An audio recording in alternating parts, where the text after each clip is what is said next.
Hey, what's going on, everybody? Welcome back to another Flesh and Blood stream. Tonight, we're going to be continuing our plunge into Blitz as skirmish season is right around the corner. Also, Talishar tournament, the Blitz Talishar tourney is coming up this Saturday. So if you haven't checked that out, be sure to hit ! Discord in the chat to find the Discord. And then in the Discord, you can find the instructions to the tournament if you're interested in playing in the Talishar tourney section. Yo, Keaton, what's up, buddy? How are you?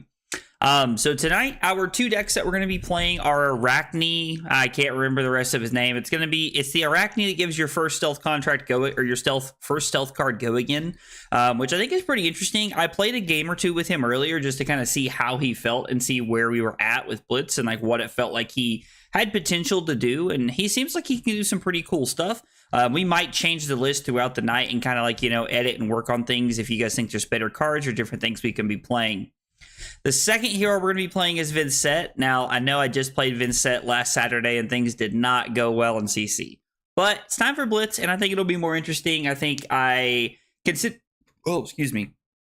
considering that we really just need to have 2 or 3 big turns in Blitz, that's really what we're looking for. There's a lot less consistency from a deck that you need, that you do not need in Blitz, that you need in CC. So I think that's one of the upsides that you can get from Blitz is like more explosive potential, just trying to like run people over. Hey, Max, Trent, what's up, dude? How are you?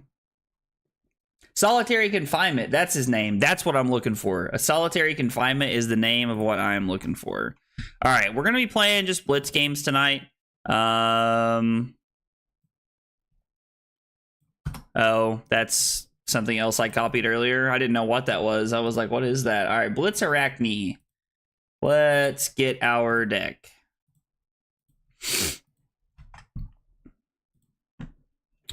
Okay, so we have a lot of different options up here. I'm debating if I should be on Spider's Bite and the one... I think we're on all of the... I think we have Defend with 1 or more equipment. We have non-attack actions, and we have reactions. So I think we have all of them. We're also running AB3 in our deck. I don't know how good Redback Shroud is, but I saw people running it. I'm curious to know what it looks like. Did go 2-on-1 with Azalea in the Armory today at the local game store. Yo, let's go. Ash, that's awesome, man. Congrats on going 2-1 today. Went 3-1, but it was recorded as 2-2. What happened? Why did it get recorded as 2-2? Oh, hey, it's Trent. Let's go. Trent, good luck to you, brother. Let's get Trent. Let's get him. Let's start the day off right. Vynnset's actually pretty good in Blitz, but Briar is just more fun. I do agree that Briar is awesome. So here's the deck we're playing. We're going to try and run Trent over, although Dash Database does have a lot of upside and value, like very strong things she can be doing. Equipment, I guess. Spider's Bite and Scale Peeler for equipment. This is like the equipment one, right? Yep. All right, let's do it. Let's run it. Adaptive plating. And no legs.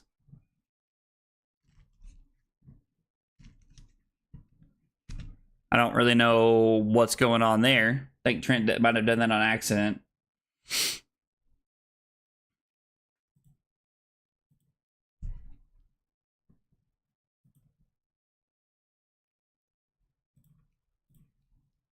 We're going to keep the Bonds of Agony, and we're going to keep the Surgical Extraction. Throwing Bonds of Agony here is probably what we're going to aim to do, but we'll see what can happen.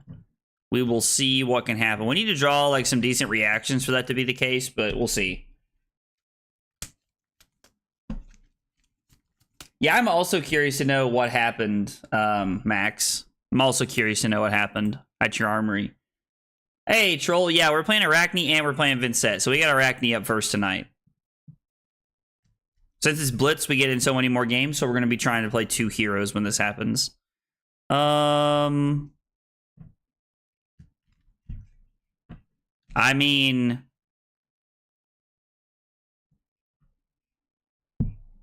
we can go Dagger into Desires of Flesh into Surgical here if we want. That would be pretty good. Yo, so Furman Rubus. I hope I said that right, dude. Thank you for the sub on YouTube, brother. Appreciate you being here and hanging out with us, man.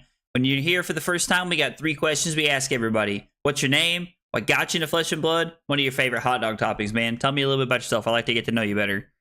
So let's pitch Bonds to throw Scale Peeler and see how Trent reacts. Me and the TO must have just had a miscommunication. I'm sorry, man. That sounds unfortunate. I also know that can be frustrating at times, so... Trent's had a couple of, like... I assume since he's giving me Crown and not using his Arsenal, that he has an awkward hand here. Something that's not too hot to start the game.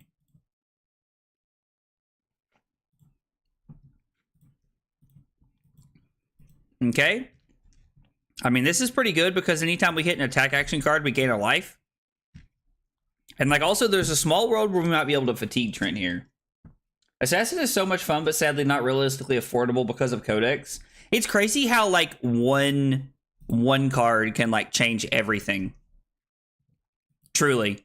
Like, it is crazy to think about how, like, sad it is that, like, one card can truly just change everything. As far as, like, the price of a deck, you know? And Assassin's one of those things. Like, Assassin is one of those for sure. So this blocks for 2, and Tekla Foundry Heart blocks for 2. Getting all the cards we can out of Trent's hand to start the game is definitely better than not. I mean, this hand blocks very well. We can Arsenal the Stealth, the Prowl this turn. I like that this, like, gives a +1, so it, like, plays very well. Also, we may not be keeping anything here, depending on what Trent's hand looks like. I think we'll give the Razor's Edge and the Mask here. Okay. I mean, Boom Grenade off the top is fine. Like, honestly, like, it's not great because we want to be able to stop the on-hit effects, but it's okay. Can't be defended by equipment. Okay, so we're just going to give Razor's Edge and this, which is fine. We just get to block this out here, and since Trent has no more cards in hand, then we can't really get punished here. It's just going to be the gun 3 times, which we're just going to go to 14, I think. It's like, I assume it's going to be gun 3 times. I would rather Arsenal the Prowl if I can here and try to set up a better hand. Morning, how goes the solitary confinement? It's going, I mean, it's game 0, right? We're playing against Trent, though, so it's always a good game when we're playing against somebody who hangs out in the chat regularly. Trent's been playing Dash Database since she came out, and actually set me up with a Dash Database list last year at Skirmish Season that actually put me in top 4 and won me some prizes, so it was pretty cool to see. This hand is probably going to be block with E-Strike, Double Trouble, and Equipment if I can. I need to block, like, we need to block out, obviously.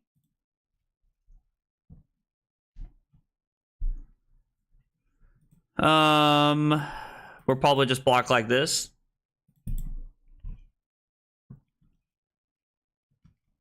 I would like...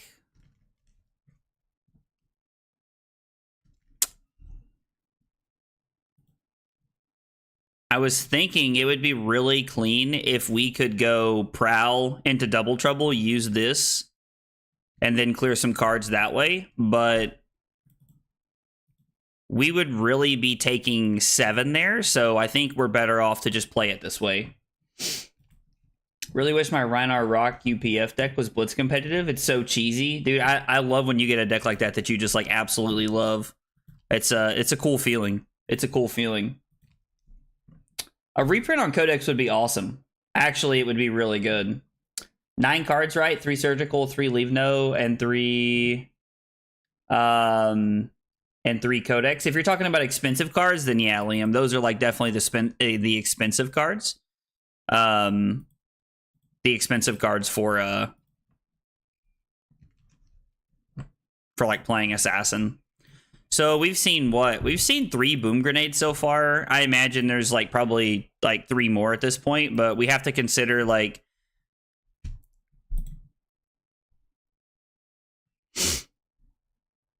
I mean, honestly, I would love to go Infect looking for a scrap Codex into Surgical Extraction here. Like... I think I'm just going to say no blocks and hope there's not a boom grenade on top of the deck. I mean, you never know what's on top of the deck, but still. They should reprint a lot of cards, but preferably sets that are out of print. Yeah, I think you mean, like, I think you're trying to say out of print, and, like, I agree. I think that's what that OOP acronym means. Hey, Annabelle, what's going on?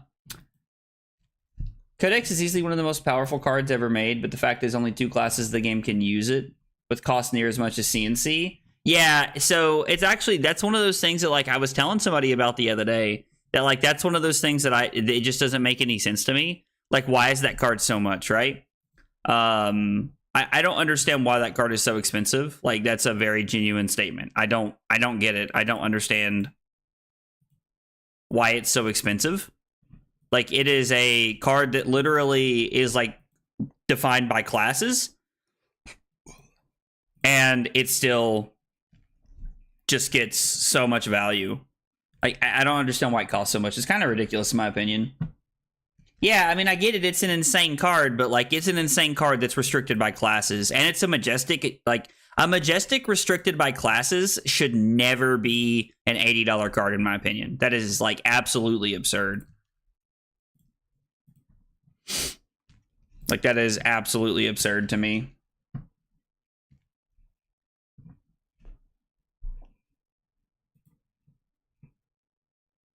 And there's no reason to do anything here.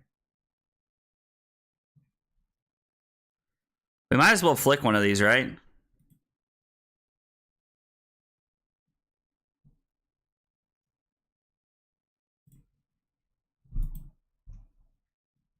Might as well flick one of these, I think.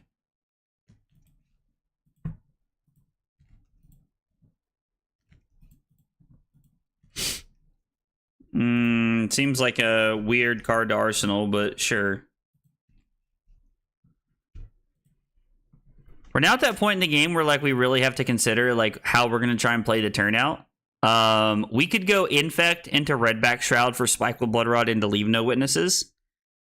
So I think this is the first thing we're blocking with here. I mean, the most important thing really is making sure that we're able to just throw the Infect so that we can throw the Scale Peeler at them and kill them.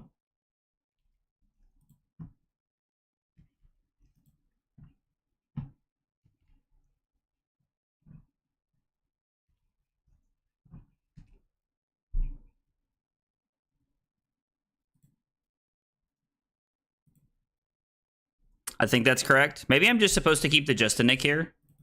I don't know. Doesn't feel correct.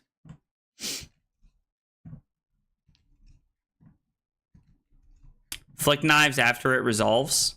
Flick Knives. I assume you guys are referring to something from last turn. It doesn't retroactively lower it, right? Infect into Justinic seems good. I like throwing the Infect here because, like, I like also having to 0 for 4 because Flick Knives more than likely just ends the game, right? Like, there's a heavy chance that this just ends the game unless they just have the thing off the top of the deck. I was like, unless Trent, like, literally had, like, Dissolving Shield off the top of the deck, this ends the game right here with the Flick Knives. And then we get, and if it doesn't, he's forced to pitch to play a card, and then we throw a 0 for 4, which takes 2 cards out of his hand, which means we'd probably end up fatiguing him here. I don't know that we could have won with Flick Knives, right? Like the turn before that. I know that we win with Flick Knives there. It would be broken if Flick Knives worked to retroactively lower the actual thing. Also, GG, by the way, Trent. I don't know if you're still hanging out in the chat or not, but GG's, man. That seems like you had a lot of really weird hands to start the game. I'm on mobile and my fat thumbs hit none. Yeah, that's what it looked like. Like, it looked like it gave you the options and you did not, like, select to, like, put them both into play, which I thought was interesting. So lots of people playing Blitz tonight, I've noticed, which is pretty cool. Yeah, Annabelle, absolutely, jump on in if you want. I was like, I just threw up a game if you want. I was like, and if not, I can always make one and send it to you over in a minute here. That's how I thought it worked when I started playing Assassin. Yeah, that would be cool. That would be cool.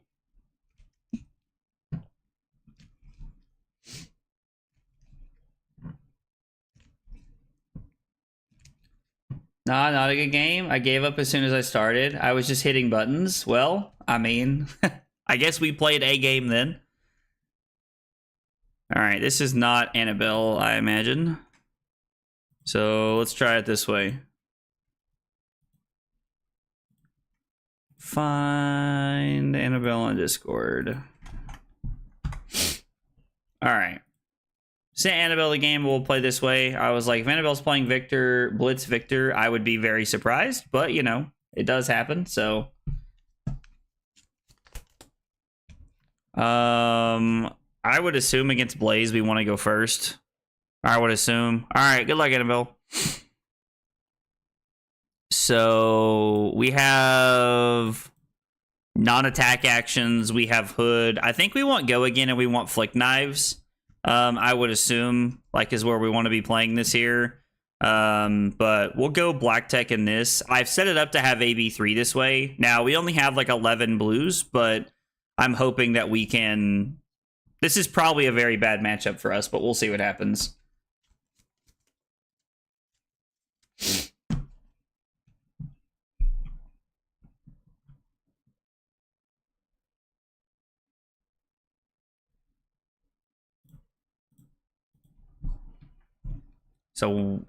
So Blaze, I've played against it a couple times in Minneapolis. I just got to make sure I remember. Whenever you opt, put energy counters on Blaze, remove X energy counters from Blaze, and you get to banish a card to play it. Has to be from your hand, though. Okay. And then we'll go Infect for 3 Go Again.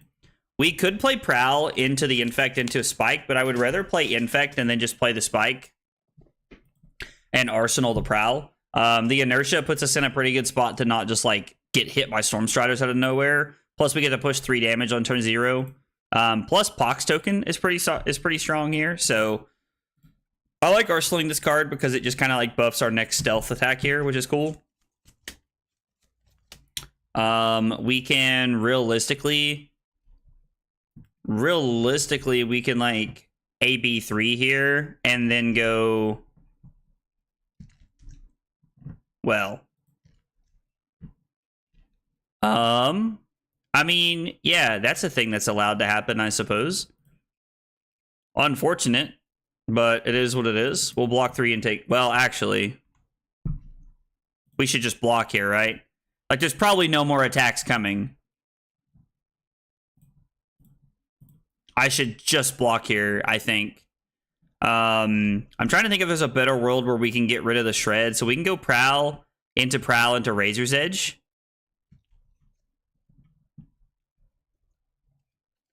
The 3 floating video a couple months ago where Brian G, every time they played Codex, he grabbed it and read it. LOL, that's hilarious. Like, if we block with Shred, we could go 3 into 5 Go Again into 4.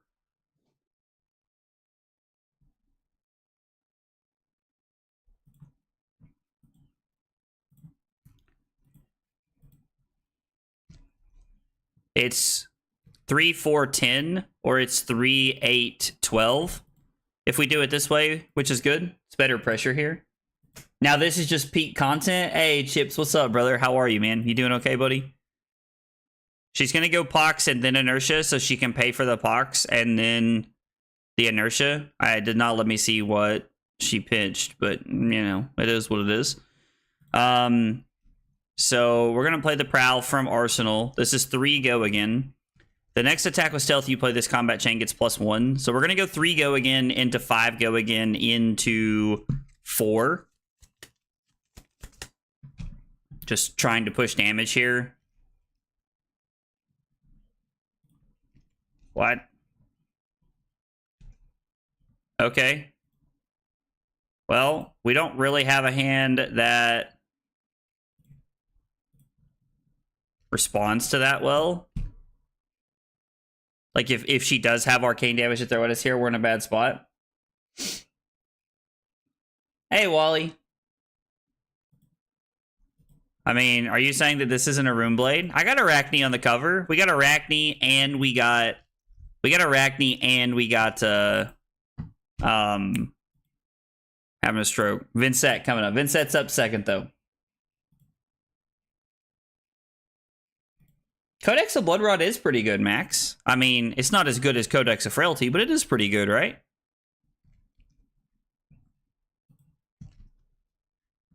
Like, I would say it's pretty good.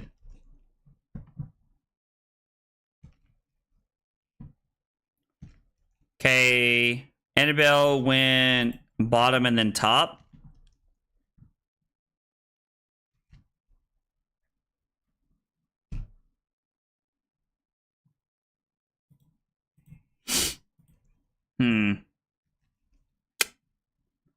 I like leading with the Orbita class because, like, this is non-attack actions, like, fill the Blaze deck.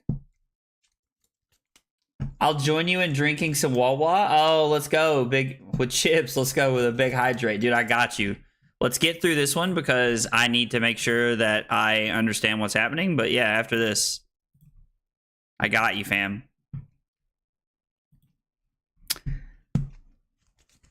I don't really want to flick here, but...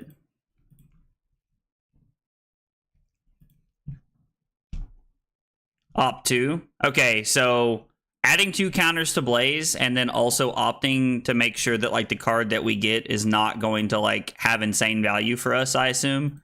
Yep, so that's definitely what they were looking at. So if we play Infect, we can also break this and then throw this.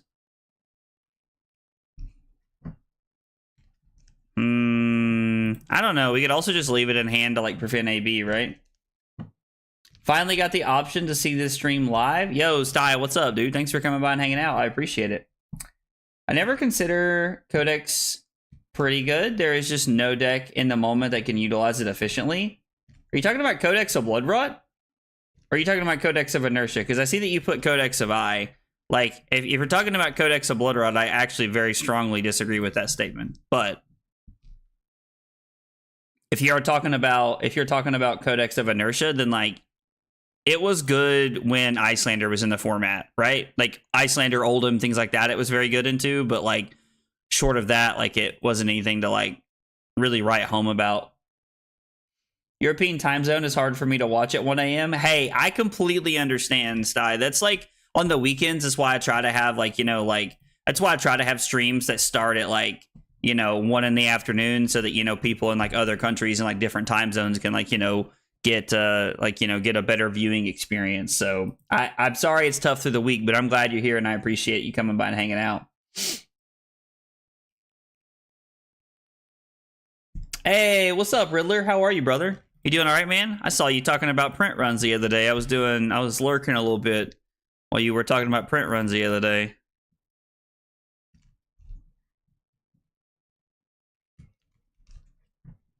Card gains. I mean,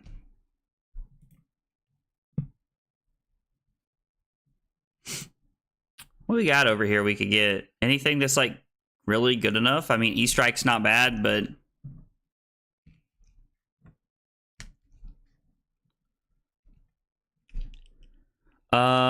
So let's go...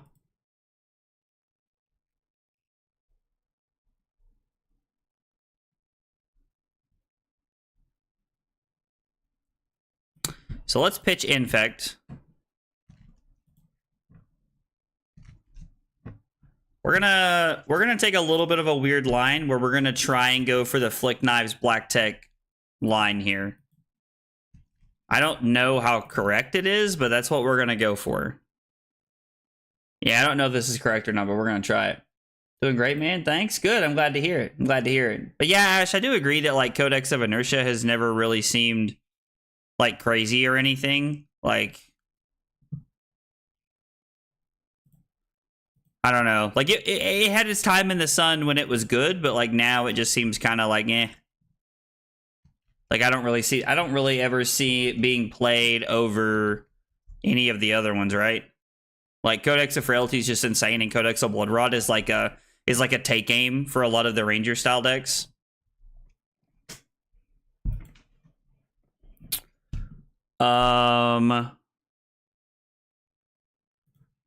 So Flick Knives lets us throw the Orbitoclast.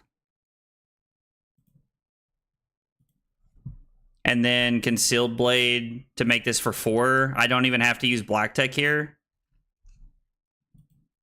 We get to equip something from here, which is, like, kind of cool.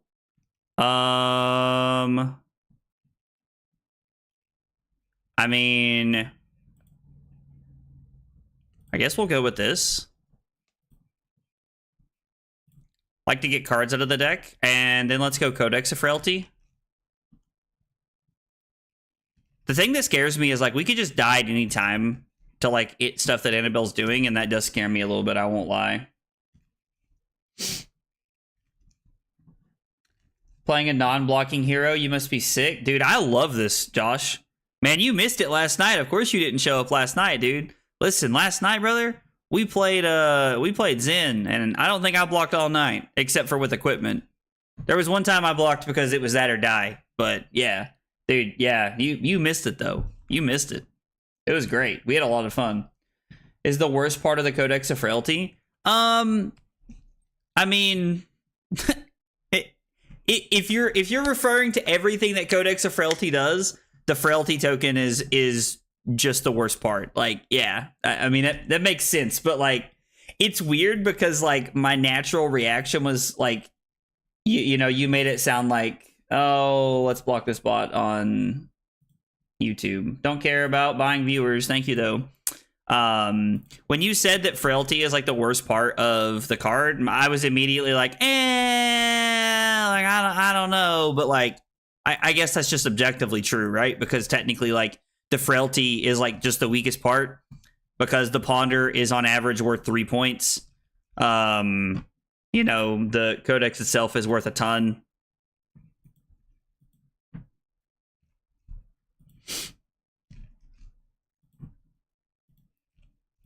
I assume we're going to play the Emeritus Scolding right here, which is going to be for like, what, 6? Ooh, I have Ophidius Broken in this deck, actually.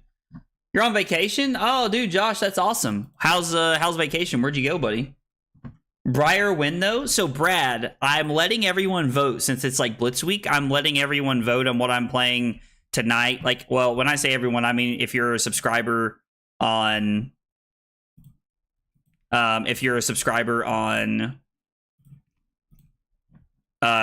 Twitch, or if you're a member on YouTube. I'm like posting it in the Discord and letting everybody vote.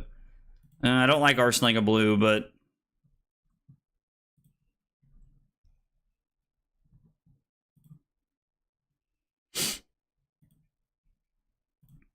we're gonna go again because this kind of forces Annabelle to make a decision here, and she can't block everything we're gonna do this turn. So if she starts blocking pretty early, then she's gonna be in a bad spot.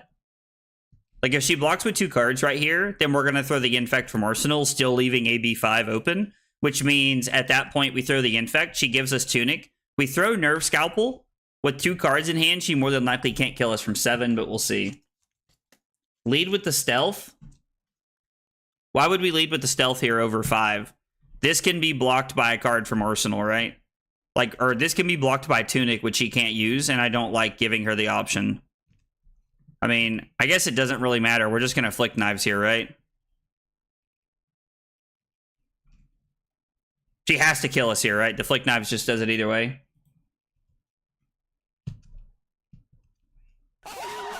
I mean, yeah. The shred could have been, like, could have worked. Yo, Wally, let's go. Becoming a member of support on YouTube. Let's go, brother. Thank you so much, man. I really appreciate that. Means a whole lot. Thank you, man. It's 1 card from hand for more AB. I mean, I guess it is just 2 more resources, and I am at 7, which means like there is a non-0% chance that I could die here.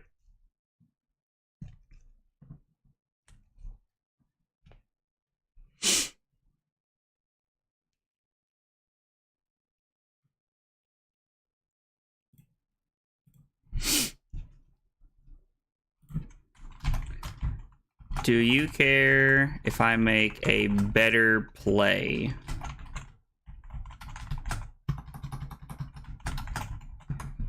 All right, we're going to ask if she cares if I play this differently.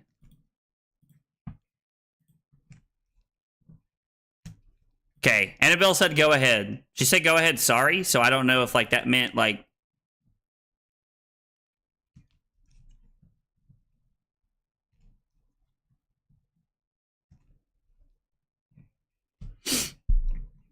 So now we can just play the shred, right?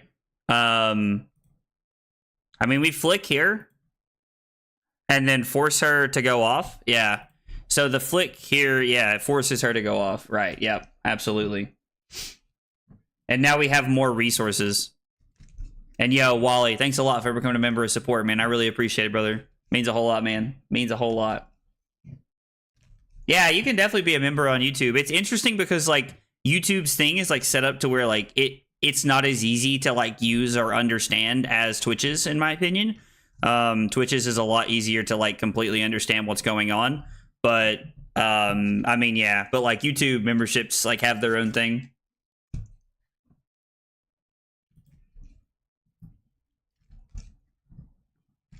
Having the extra card makes me feel a lot safer about this play. Now, I mean, we still might just like lose to some nonsense here, but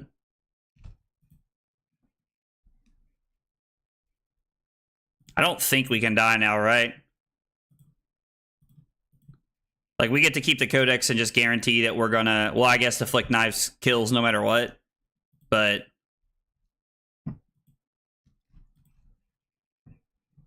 and then we get to just do this. And the flick knives gets us there. So the better line definitely ended up working out for us. Like, Troll's line definitely ended up working out there. Yeah, we'll play a rematch. That's fine. I'm down for that. Oh, this hand's insane.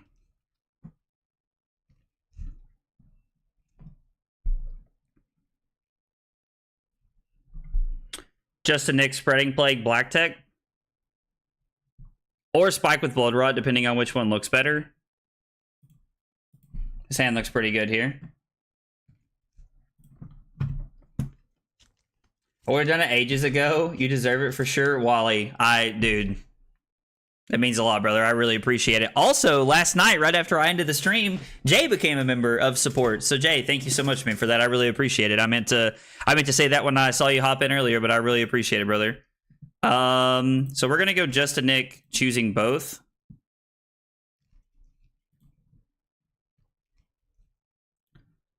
It's blood rot versus 2 blood rots here. And black tech. I mean, the black tech is just to like push over the value here of the on-hit effect. So Banish Eye of Ophidia feels pretty cool. Now we don't really care about go again.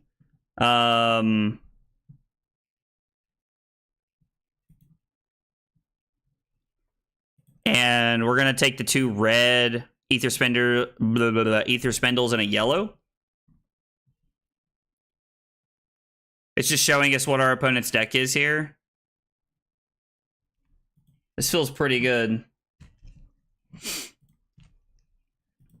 This feels pretty good. I hate that we had to give up black tech there because like I feel like black tech could be relevant, but we got to push a very good effect right there. Yeah, AB3 makes it tougher, I feel like. I feel like AB3 helps us quite a bit here. And then we get to just pay for this. I'm the least supportive person here. I don't believe that at all. I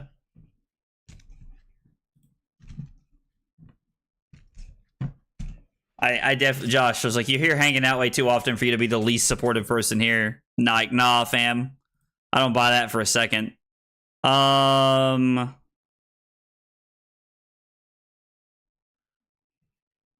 think we're just supposed to throw both of these here, right? Like, it's 8 versus 7, and we have a chance to, like, actually draw a card and gain a life here, depending on what their hand looks like. Did you take one from hand? Yeah, Max, we took one of the spindles from her hand, and then ripped into that, and then ripped into the other 2. We took a yellow from hand, and then we took 2... we took a yellow from hand, and then 2 reds from the deck.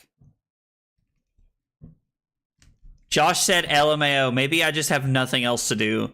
Well, Josh, let me tell you, even if you do have nothing else to do, that still means you would rather be here than, like, doing nothing. So, listen, I'll take it, man. I'll take it.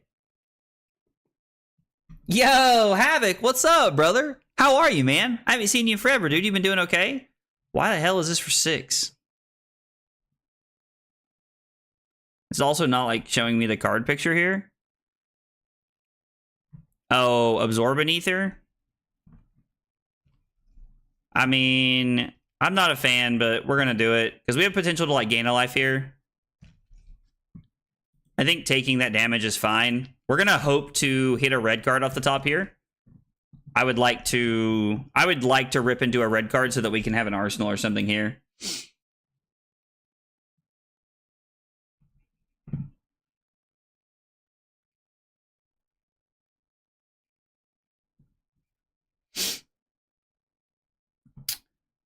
Not much.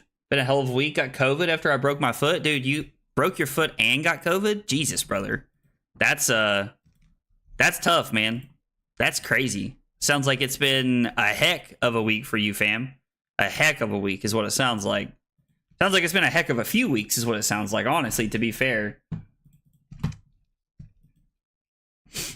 Orbitoclast, and then we have Infect. For 3 on hit, make a thing, and then we have Leave No Witnesses, which is pretty good. I think I'm okay arsenaling the Persuasive Prognosis here. It's a good card and has a lot of value. And we know that we don't have another Justinic because we put one on the bottom earlier. I think, but back to the good platform to farm points. LOL, dude. Yeah, don't work with stunt doubles. Don't work with stunt doubles is a piece of advice I'm willing to adhere to. I hear that. Also, we missed a big hydrate just a few minutes ago for Mr. Chips after that last game. Sorry, brother, I forgot. So we got a big hydrate for Chips, and then we'll fill up one and we'll get one for Josh here.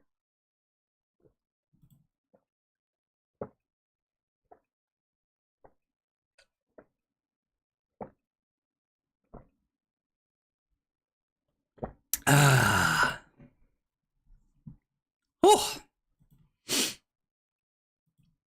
Okay, we get a Nourishing Emptiness. I mean, feels pretty good, honestly.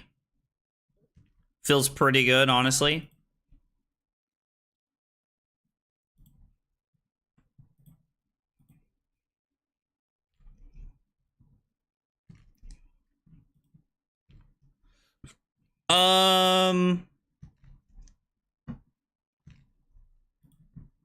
I think we'll go to 10 here. I think that's fine. Are you slinging Rune Chants and Daggers today? Yes, we are Chants and Daggers in up today. We sure are. Yes, sir.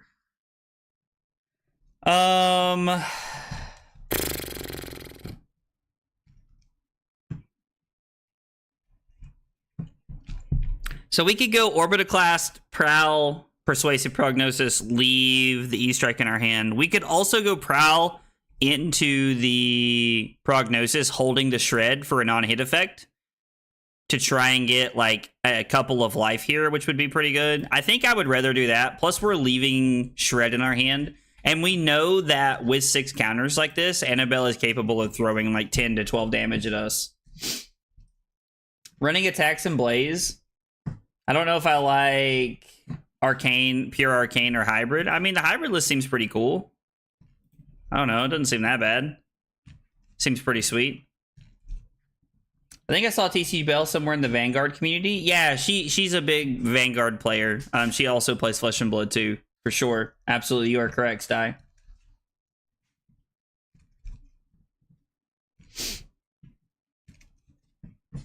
Yeah, I'm actually very excited.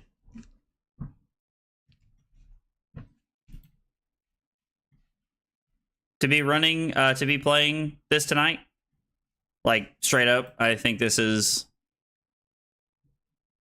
So even if we do give this -3, it just doesn't matter, because it just goes to 2 anyway. I'm very surprised... I'm very surprised that she blocked with the Tunic there. I mean, clearly it was to play around something like Shred. Like, it worked out very well.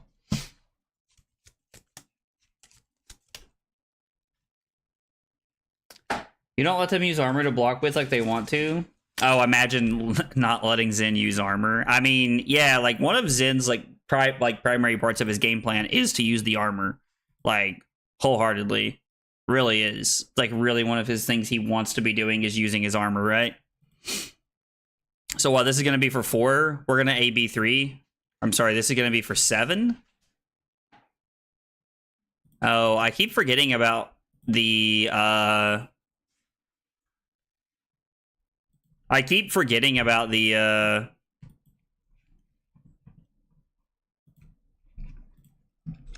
absorb, the buff off of absorb, which is kind of cool in this deck. I feel like it's pretty sweet.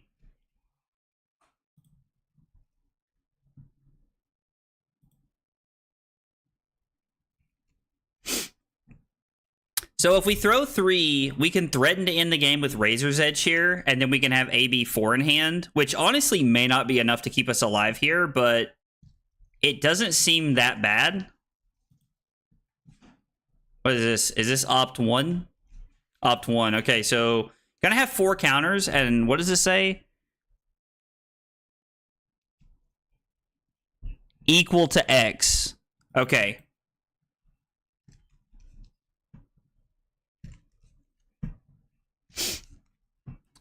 The more attacks a wizard runs, the closer they get to being a bad Rune Blade. I mean, I like it. I like where we're at there. You don't have to twist my arm too hard to like convince me that that's the truth. Is this just lethal? Am I just dead here? What is this for 6? I just literally can't block enough of this, right? Like the Scolding was just lethal by itself, right?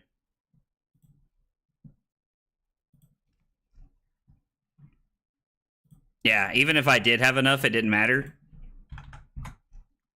Like, the resources wouldn't have mattered anyway, right? Like, even if we had 2 blues, this was just for too much. And she used Metacarpus notes. Okay, I see. It being for 7, I see it came from the Metacarpus notes here. I mean, that's a tough one. Like, I feel like that's like one of those like interesting matchups. I don't know. Like, we won the first one. Like, it felt like it was pretty convincing. Like, we're 2-1, not 3-0. Lord. It felt like we were like in a pretty good position there, right? Like, most of the game felt like it was going our way early on, and then like we kind of just, I don't know, fell off a little bit there. Like some of the damage fell off, and like Annabelle started started applying pressure. There was really like a couple of turns. Those 2 absorb and like whatever turns were pretty rough, but Enigma 2 Moon, huh? Or Enigma New Moon's what she's called. So, reaction cards. I assume there's a lot of reaction cards in this deck, and then I'm assuming that the equipment probably doesn't block, right? I don't know if Spider's Bite is good, though, either. I always go to my deck like I'm going to change cards, but I can't really remember.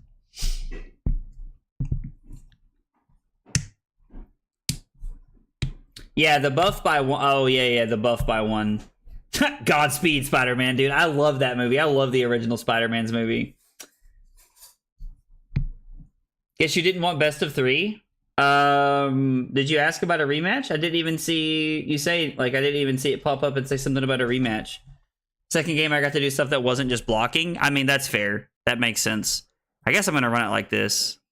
I don't really know where this should be at, though.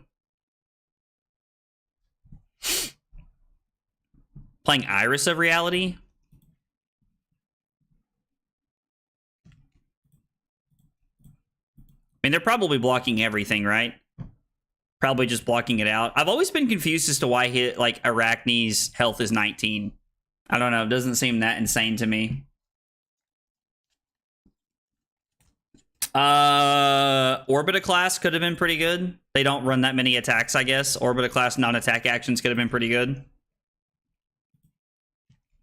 So this is a Waning Vengeance that makes a Spectral Shield here.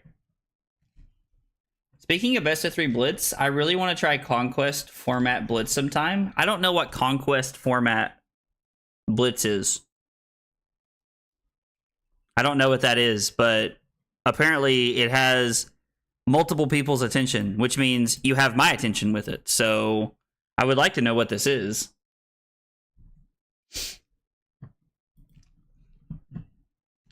All right, so that means this is coming in for 2.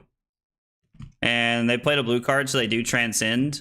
Letting them Transcend on turn 0 is big Sag.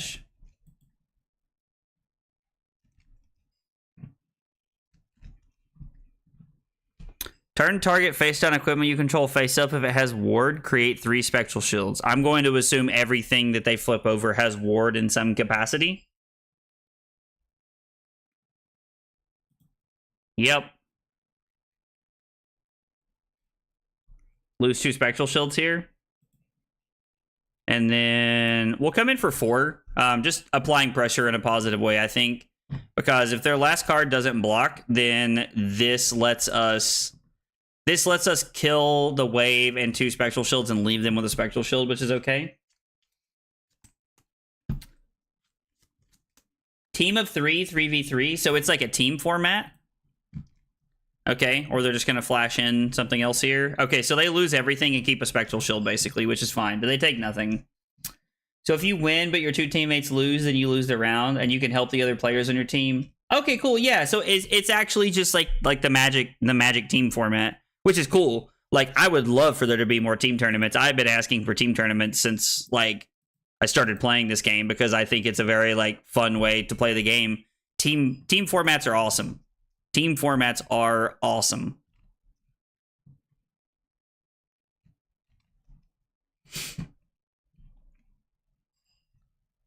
If it's blue, create a spectral shield. Okay. I mean, we've played 2 turns basically, and they've activated Enigma twice, which is like kind of absurd, I feel like. Okay, they don't make any spectral shields, but they are going to be able to go search for their chi, which makes sense. We've done a CC event like that at my LGS. I would be down for CC. Like, it does not have to be one or the other. It could be CC. It could be CC or...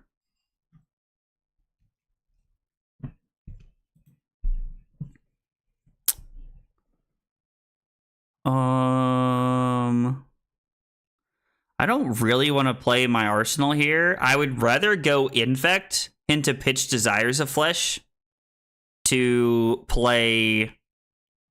we could also just block 4 here, right? So we block 4, and then I can go Infect, activate Redback Shroud into Spike with Frailty, and to leave no witnesses. Which doesn't seem that bad. I don't know, that seems pretty good. I guess this is Oops All Blues. We're playing a Team CC event in Chicago Sunday, actually. Oh, dude, that's awesome. Rob, you're invited, dude. Rob, are you gonna go? Sounds like you'd be dumb not to go. This is awesome. I think this is the combo list. I didn't know there was a combo Enigma list, but I'm gonna take your word for it. It's reverse Stromae. I like that. I like that. Is Arakni good? Playing assassin for skirmish rounds more attainable than shilling for getting Blaze Hero? I mean, you know, take everything that, you know, I say about Blitz with a grain of salt, because I don't know. Jesus Christ, have you seriously 3 turns in a row? Like, literally 3 straight turn cycles. My turn cycle hit their turn cycle, my turn cycle, and they've transcended all 3 times. Okay, Christ, brother. I think this is about as good as it gets for them. Like, I don't know that there is a better rip for them.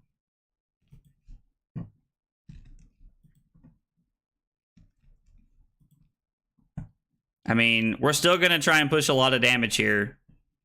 We know that this is the chi that doesn't block, thank God, but... So now they have 2 chis in their hand. We are going to activate Redback Shroud, and then we're going to play Spike with Frailty. So now this is coming in for 3 over the top, which means we would get rid of your 3 Spectral Shields. Activate Enigma again. Redback, best worst card ever made. I've never actually used it until tonight.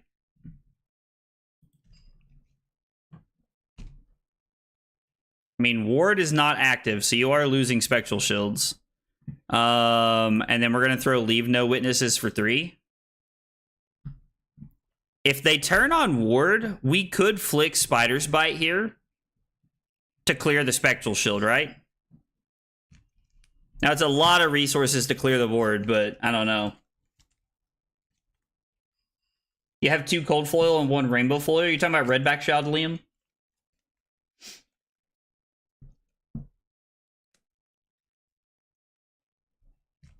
Oh yeah, like I firmly believe that like skirmish season is cool just because like everybody gets to play what they want. Like I think that's the #1 reason to like go to skirmish is to play what you want. You should have used the react on Leave No Witnesses. I couldn't. It's cards with stealth specifically. I would have if I could, but I can't sadly. We get a 3 visits and we get the arsenal. Oh, this is what Max meant. They're trying to like play big 3 visit stuff and like hit me for like 20 or 30 or something stupid. I see. I see now. Cosmic on the pitch and then a Chi. Yeah, there's Cosmic and triple Chi, which is terrifying. Oh, I know this card. Has Ward 1. Okay. So they're not attacking me or doing anything on their turn, which is pretty good. Thank God we killed that 3 visit, right? I mean, we could, right? Should we save it to equip something else? I mean, this hand goes crazy.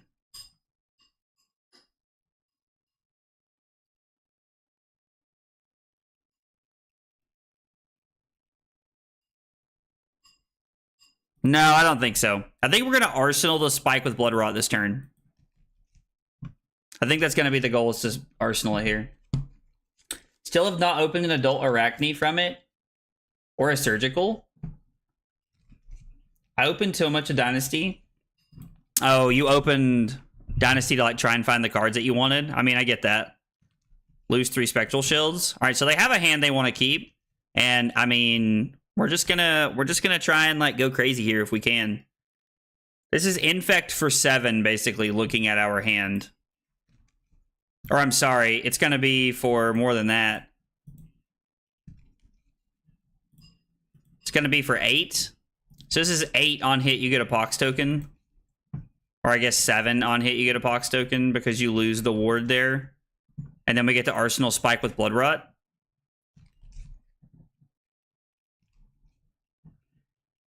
Get back Redback Shroud.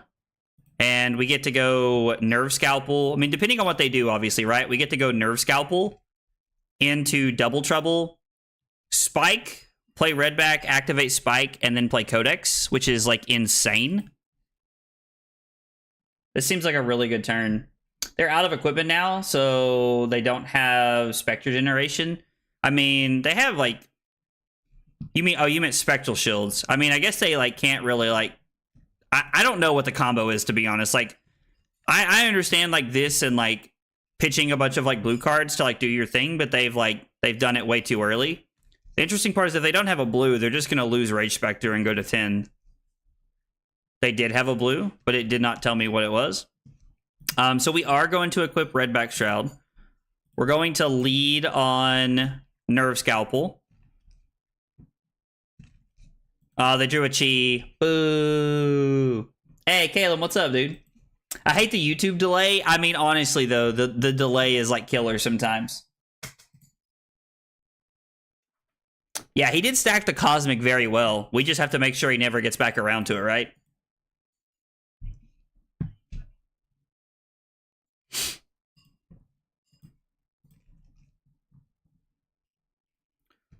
We could also just play Spike with Inertia. Like, well, I guess we can't Codex, right? So we need to do all of this.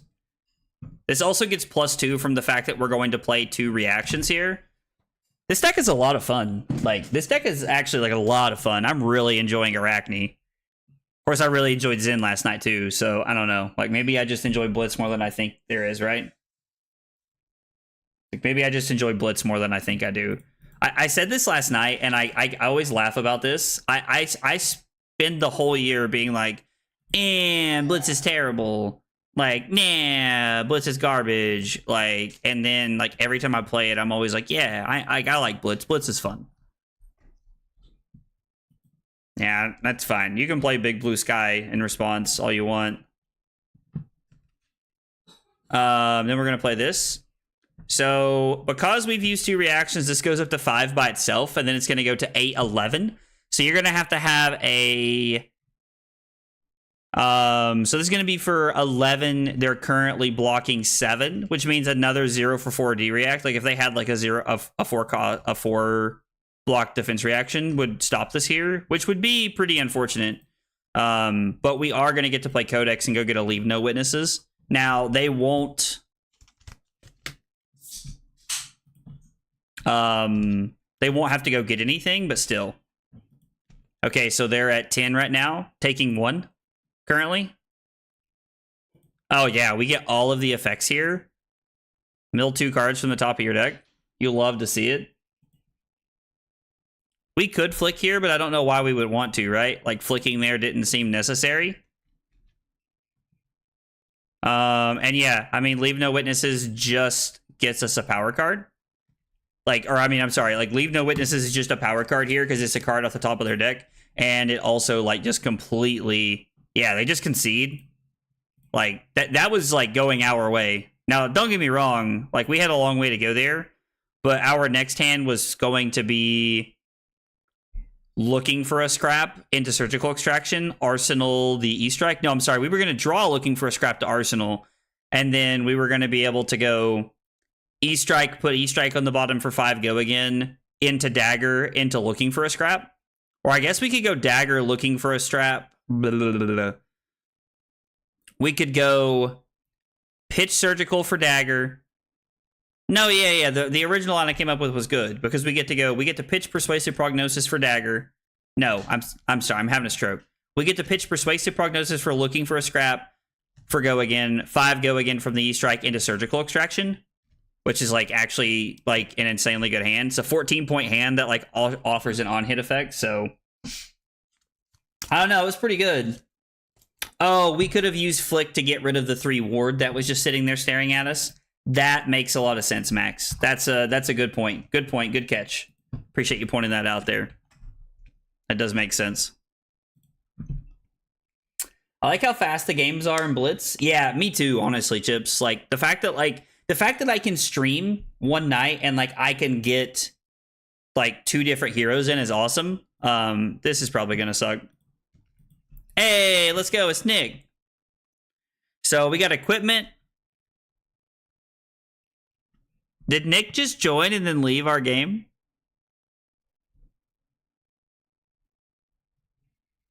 All right. Didn't see that coming. Oh, Nick joined back. I guess he wanted a different victor list. So we want a tax here.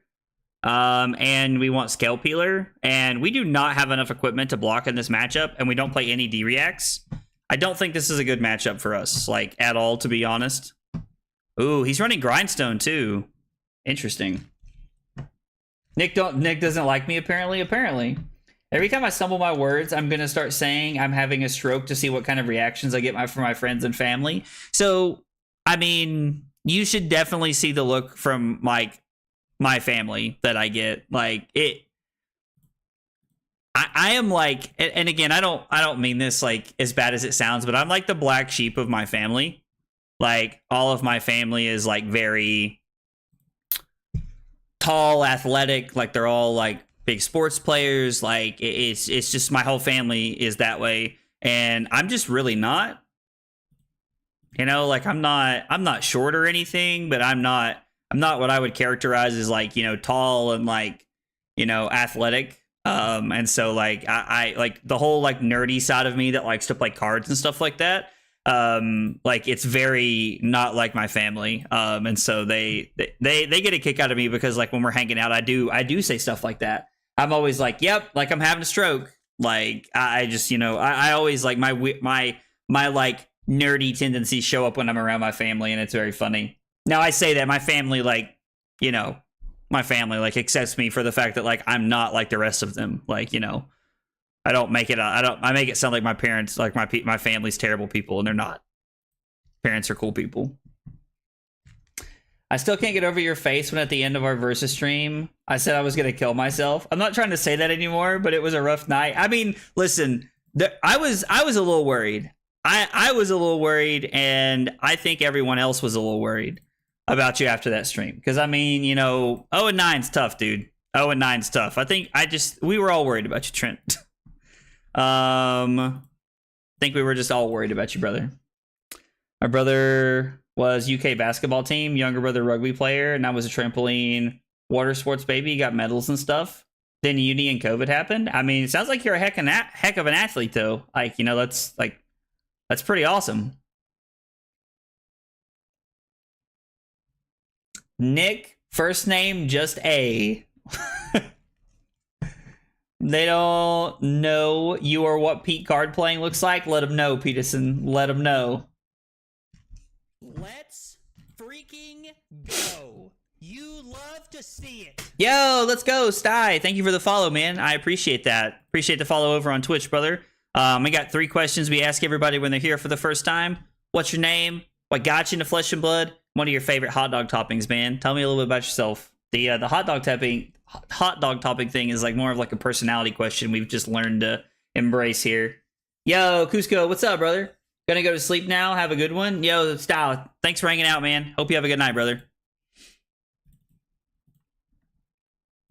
Arsenal Prowl.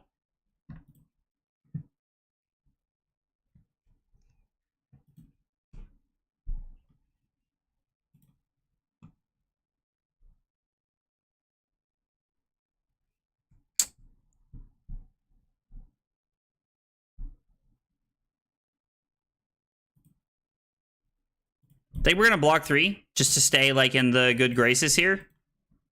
We're going to go Scale Peeler.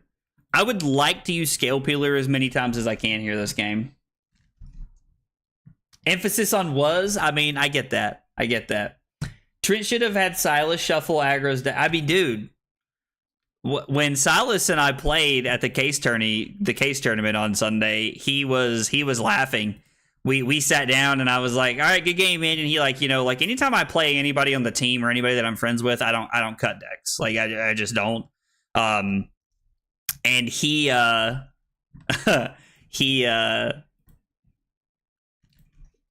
we sat down and he's like set his deck out and I was like, no, you're good. And he was like, oh, well, I'm shuffling yours, don't worry. And he like literally shuffled my deck. It was hilarious. My entire family has always been super into hockey. That's awesome, dude. Everyone except my mother plays. I mean, dude, like, yeah, I think we should just play this here. Like, hockey is like one of the coolest sports that like I never really like, you know, like my family didn't really get into when I was a kid. But hockey's awesome in my opinion. Like hockey is really cool in my opinion. Like as I've gotten older, I've started watching. I wouldn't say I watch a lot of hockey. Carly's a Penguins fan. Since I'm from Tennessee by nature, I was a Preds fan, like when I was in college and stuff like that, and I watched a little bit. But you know, Carly's a big Penguins fan, and so we watch them when it's like playoff time, and like you know, like as the end of the season starts to grind down. Snags are better than hot dogs. What is the snag? Is that a food, or are you talking about the card snag? Started swimming again, and man, I've missed it. I mean, I get it. So Carly swam in high school and stuff, and you know, she talks about missing it. Like, so you know, I understand.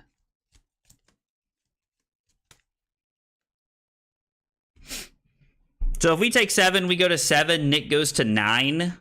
I'm thinking block Mask of Perdition, and then we can use both of these, and we can go Prowl into Art of Desire Body, into Razor's Edge, into this, and Nick's at 9, and we would come in for 9. We can also flick here to make this worth value.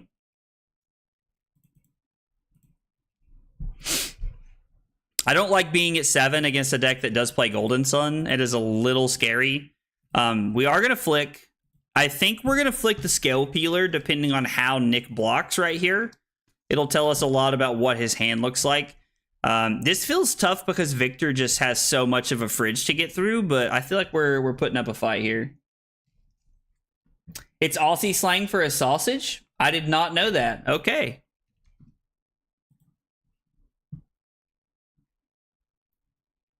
So let's flick knives here. And we'll use the Scale Peeler here. I think that's the correct play. And then we're going to go Art of Desire Body for 4. And we are going to use the Shroud, and we're going to use the Razor's Edge here to push a lot of damage. Now, Nick's down to 7. So since this is coming in for 10, there is a chance that, like, if Nick blocks incorrectly here, we could win the game on the spot.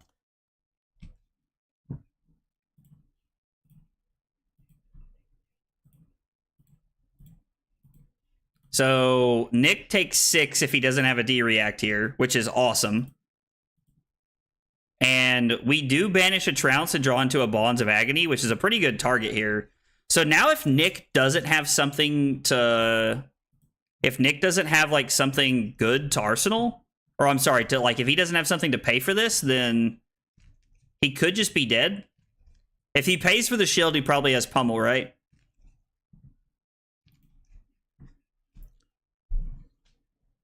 I can literally just block 12 and then kill him, right? Because I can throw this and flick. Is there a world where I'm supposed to not block 12? So if he has a Pummel here, he's probably just going to pay for this, right? But blocking 12 still lets us win the game, so we should, right? My brother moving to America, we now apparently... apparently we support some Maryland basketball team. So Maryland, the Terrapins. Yeah, they are the Maryland Terrapins. They used to be in the ACC and they're not anymore. But yeah, no, I know I'm a big fan of the University of North Carolina for collegiate sports, and so they used to be in the same conference as them. But yeah, just blocking 12 here, I think is correct. Yeah, I looked over and literally just saw 3 messages here that said, like, yeah, we're definitely just supposed to block 12. So the fact that our hand lined up with 3 reactions to block 12 was insane, because now he's just going to die to the Pox token. Even if he didn't die to the Pox token here, we have Bonds of Agony and to flick Knives of Spider Spite. It just doesn't matter from there. So we definitely had it one way or another. I was not expecting that to be a good matchup for us, but that felt not that bad. That felt not that bad, to be honest. I don't know. That didn't feel that bad. Did well. He knew even if he played Pox, he was done. Yeah. Like, even if he plays around it, it was over. That makes sense. All right. Well, we're 4-1. Let's see. What else have we played against so far? We just beat a Victor. This is Emperor. I think we want to go second against Emperor, right? I think. Maybe we just always want to go first. I think we just always want to go first, maybe. Oh, hey, it's Drew! Yo, Drew, what's up, brother? Good luck, man, if you're hanging out in the chat, dude. I've only lost to myself in the Victor matchup. I mean, I can see that. Like, that makes sense. Do we need AB3 here? Or is it okay to run AB2 and to run Scale Peeler? I have not played any LL, but I'm going to, since it's going to be a part of Skirmish season, we're going to be streaming some LL probably next week, to be honest. It's probably what we're looking at. I don't know if I want 2 daggers or if I want this, or if I want Lantern. Probably want Lantern right here. Like Lantern and Scale Peeler seems kind of cool. Nah, let's just go Spider's Bite and Lantern. I think that's correct. I don't know. I really don't know.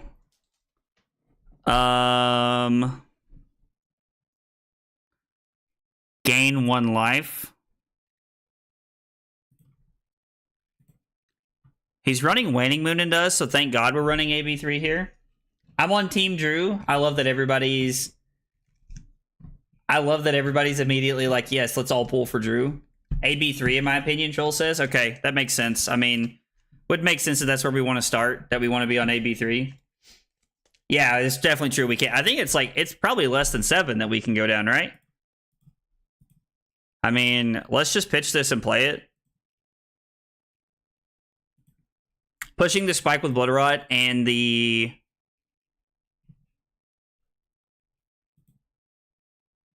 Oh, it's not an attack action, so we don't gain any life. Oh, I thought that was the red card thing. Never mind. I misread that, but that's okay. That's still okay. We can block with an Infect here and go Dagger, Persuasive, Spike with Blood Rot into Leave No Witnesses. Seek Horizon. Whoa, what?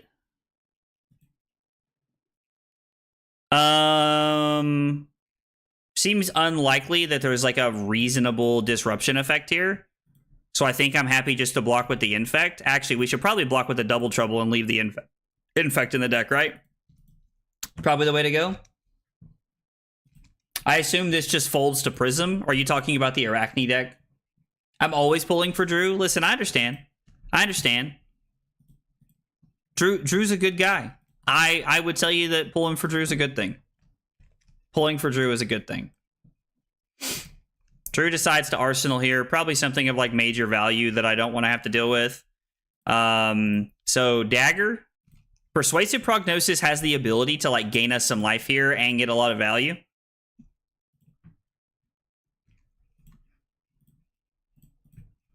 If Drew blocks with 2 pieces of equipment, we're going to hold the Spike with Blood Rot to Arsenal. Now, we do have Null Ruined Robe, so we're not looking at actually getting the value from the Redback Shroud here, but it's okay, I think. Talking about Arakni. Yeah, I mean, I think, yeah, like, most Assassins just fold to Prism, right? And this is probably no exception. The Go Again could probably help in some cases, but I doubt it's going to be anything insane, right?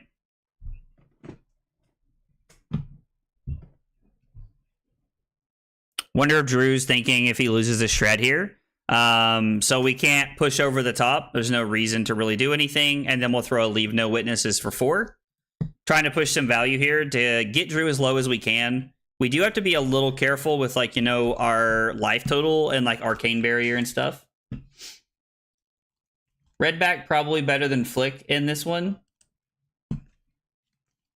I mean, yeah, Redback would be better than Flick, but we do have, like, I only have 2 slots for AB, and I don't know if Robe or the arm piece is better, so I took the chance that playing Flick Knives is probably just better most of the time, right? Drew has imposter syndrome tonight. Why does he have imposter syndrome? I'm curious. You have my curiosity piqued a little bit here. All right.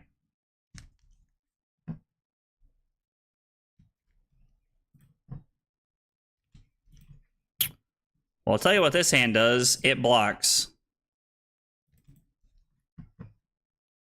This is not a good one, so we're probably just going to end up blocking with the whole thing, which I don't like. I don't really want to give Drew the room that he needs to, like, be able to arcane us down here, but we did get a lot of his equipment. Do you need 2 Spider's Bites? I mean, I have them in because, I mean, I guess we could run.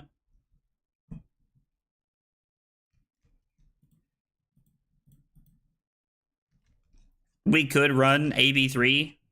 Like, we could run, like, a 4th AB if we wanted it. Because that's not Bolton. I think he said that he plays a lot of Emperor in CC. I think he said in Blitz the other day. I think he said that in the Discord, maybe. Maybe I imagine that. That's also very possible. I thought he said that somewhere, but... yeah. So, we're going to try and stay above 8. Like, 8 or above is where we want to be. For the most part, so we're gonna try and really, we have not drawn a stealth card in 2 turns, huh? In 2 turn cycles here. This has been very unfortunate. Now we can block some and just like E-strike for 7 here if we want, but we take the chance of like potentially just dying.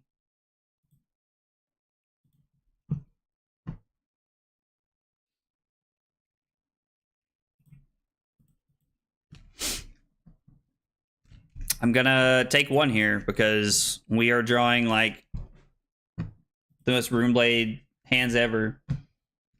Looks a little too dagger heavy. Okay, I mean, I'd be open to like cutting some other daggers. I guess you're probably never running double Spider Spite, right? Like there's always one that works better. So like you could just be on like the Null Rune arm piece and like run AB4. Ooh, actually, you could run like AB3 and like Null Rune or like the Spell Void, one of the Spell Void pieces. Oh, he said that in the Discord today. That's probably why I thought it then, right? That's probably why I thought it then, right?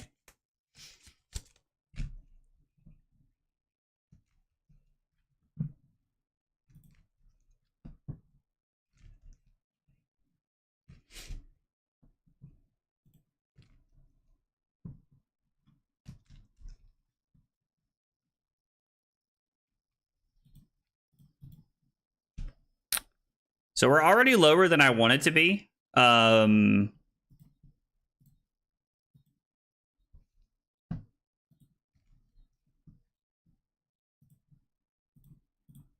Yeah, we're just going to stay away from that. We're just going to go ahead and do this.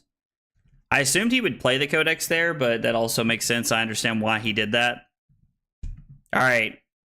We'd like to see a hand with a blue.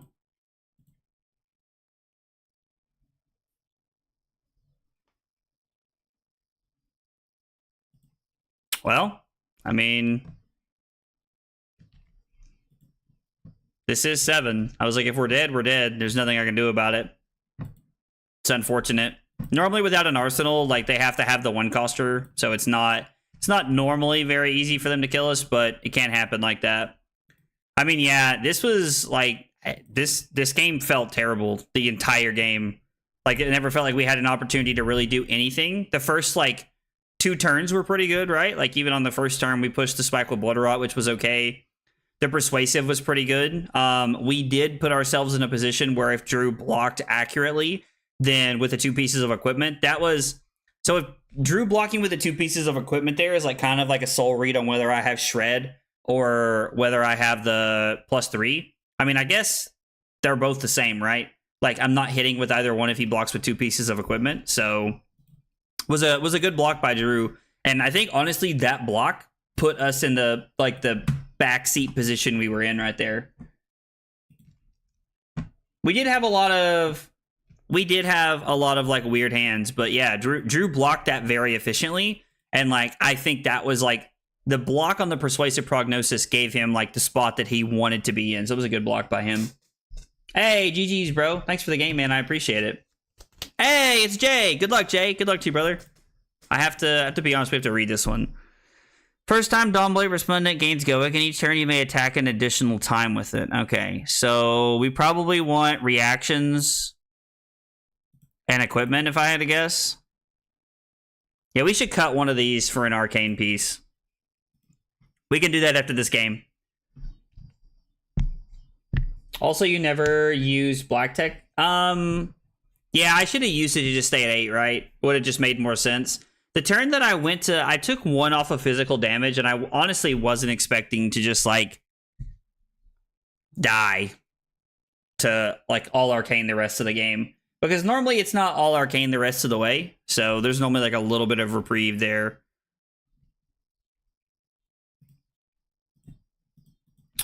I'm going to Arsenal the Bonds of Agony, because it's a great card, and it's a good way for us to push a lot of damage here.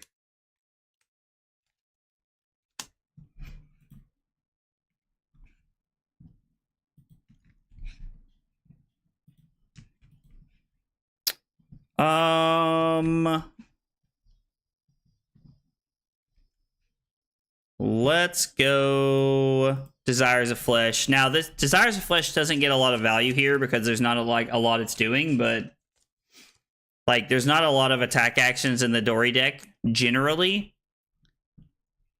The second time you attack with Dawnblade each turn, put a +1 counter on this. Okay, so there's no... Okay, so there's not any... There's no counters. It's just always +1 on the second one. Okay. Most Emperors are trying to deal 6+3 as their in-game arcane. I mean, they are, I agree, but without Arsenal, like, the odds of us, Drew, killing us there weren't very likely. So in my head, like, I understand that the in-game is 6+3, but I was also going to be at 8 before the arcane damage happened.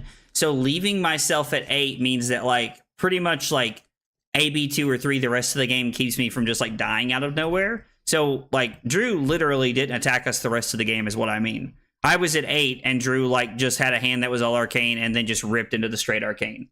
So I wasn't expecting that, is what I meant by that.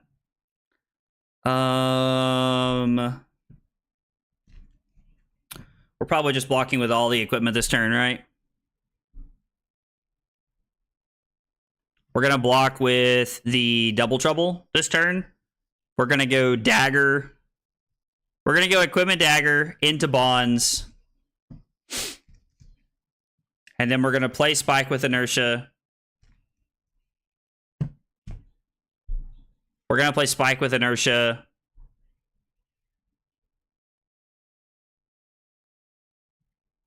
Flick and Mask. So I can block with the Double Trouble this turn. I could also block with the Bonds if I wanted to, but I would rather Arsenal it if I can. We could also just block with the Bonds and keep the Double Trouble as a 0 for 3 after the Bonds of Agony. I think we're going to say no blocks here. Only gets counters from Glistening, but if it gets them, they don't go away. That's right. If it gets counters, it doesn't go away. That's what I remember. That's what I remember. I mean, crack Bolters to give go again here. This is probably going to be a 3 or 4 turn game. That makes sense. And then this is for 5. I think blocking with Mask is good here. Yeah, we'll just block 4 like this. I mean, Emperor is a lot of fun, dude. I get it.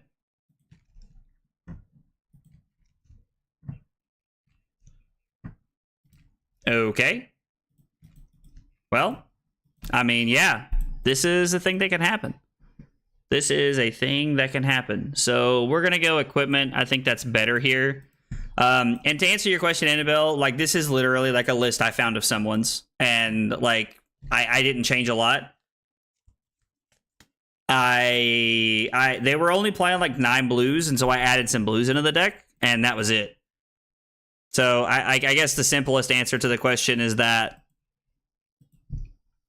I found a list, and I don't know too much. I don't know too much about assassins, so like I'm taking someone else's list of the idea of like we can learn as we're going. So Spike with Inertia, Mask of Perdition, and then we're going to Flick.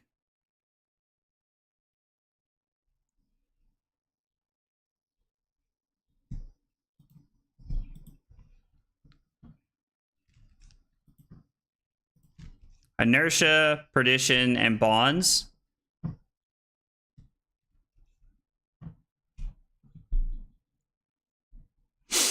I mean, I guess we're going to take Glistening Stillblade, right?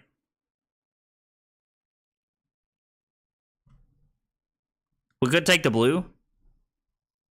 But taking all 3 Glistening Stillblades out of the deck feels pretty good, right? So that means that Jay's turn is literally going to be Hit and Run, Supremacy, which means this comes in for 4. We block with a card in Shroud, and then it comes in for 5. So we would block with 2 cards if we did that. So we can take the Glistening here. I mean, I guess we're only taking 2 cards ever out, right? But taking the blue would have been a good option there as well. So Jay is on Sinks and Take It on the Chin. And he's playing a 1 of Route. Okay.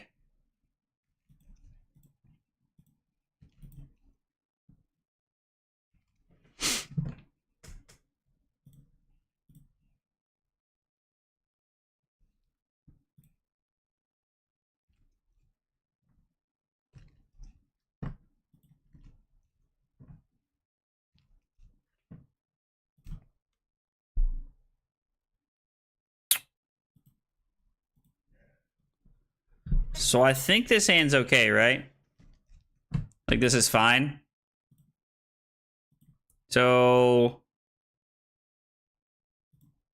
it's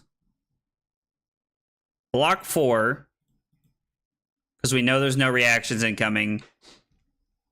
And then when this comes in for 5, we get to block 5.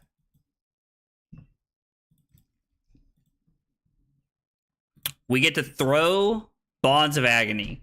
Now, technically, we could turn this on. Like, we could just go Flick, Whisper's, Redback Shroud and make it happen here, right? But I don't think that's what we want to do. Plus, them blocking for 2 tells me that they... Okay, so they're blocking, and then they probably have a Sink Below in the hand if I had to guess.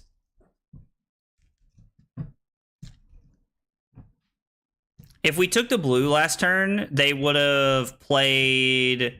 They would have only have had 1 swing, right? So it probably might have just been objectively better to just, like, take the blue there. Might have just been objectively better at that point to take the blue. I am definitely learning as we're going through this, as we're playing Arakni tonight. There's a lot of learning for me tonight. Now, Vynnset, there won't be as much learning, I think, because I've already played. I played, we played like, a couple hours of Vynnset on Saturday, so I feel like I'll learn more about it. But this also, like, gives me... I love that they're giving me multiple pieces of equipment here. Oh, they're giving me all the equipment. Honestly, I love that. It cannot make me happy enough. We're gonna hope the Ponder rips into something pretty good.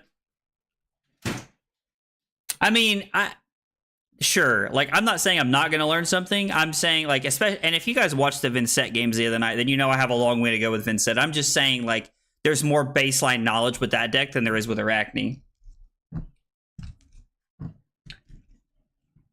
Trent said, bro, what is Carly doing back there? I think Carly was getting ice out of the ice machine and from our fridge, I think is what was happening. Correct. I was just informed. Yeah, Carly had a drink and like snacks, and I think she's going upstairs to play Zelda. Carly's been on a real Zelda kick lately. I mean, this is probably just better, right? Because it's just for 3. Like, it's potential, like, infect on, like, it's potential, like, Pox token. Take it on the chin? Yeah, I was like, I assume it's taken on the chin. They played like they had one. Have we played Terra yet? So, to my knowledge, the cards aren't coded yet, which is why I haven't attempted to play Aurora or Terra. If somebody knows differently and the cards are coded, please let me know. I will be on that like white on rice. I think we're just going to say no blocks here, right? Because looking at this hand, it's Prowl. And, oh, also, Rob, by the way, you need to tell James to come hang out, man. Like, you need to tell him to come hang out, man. Like, we're playing Arakni. This is as much as it gets, dude. This is as much for him as it gets. So it's Prowl, Double Trouble, Just a Nick, Black Tech Whispers, Leave No Witnesses, Shred.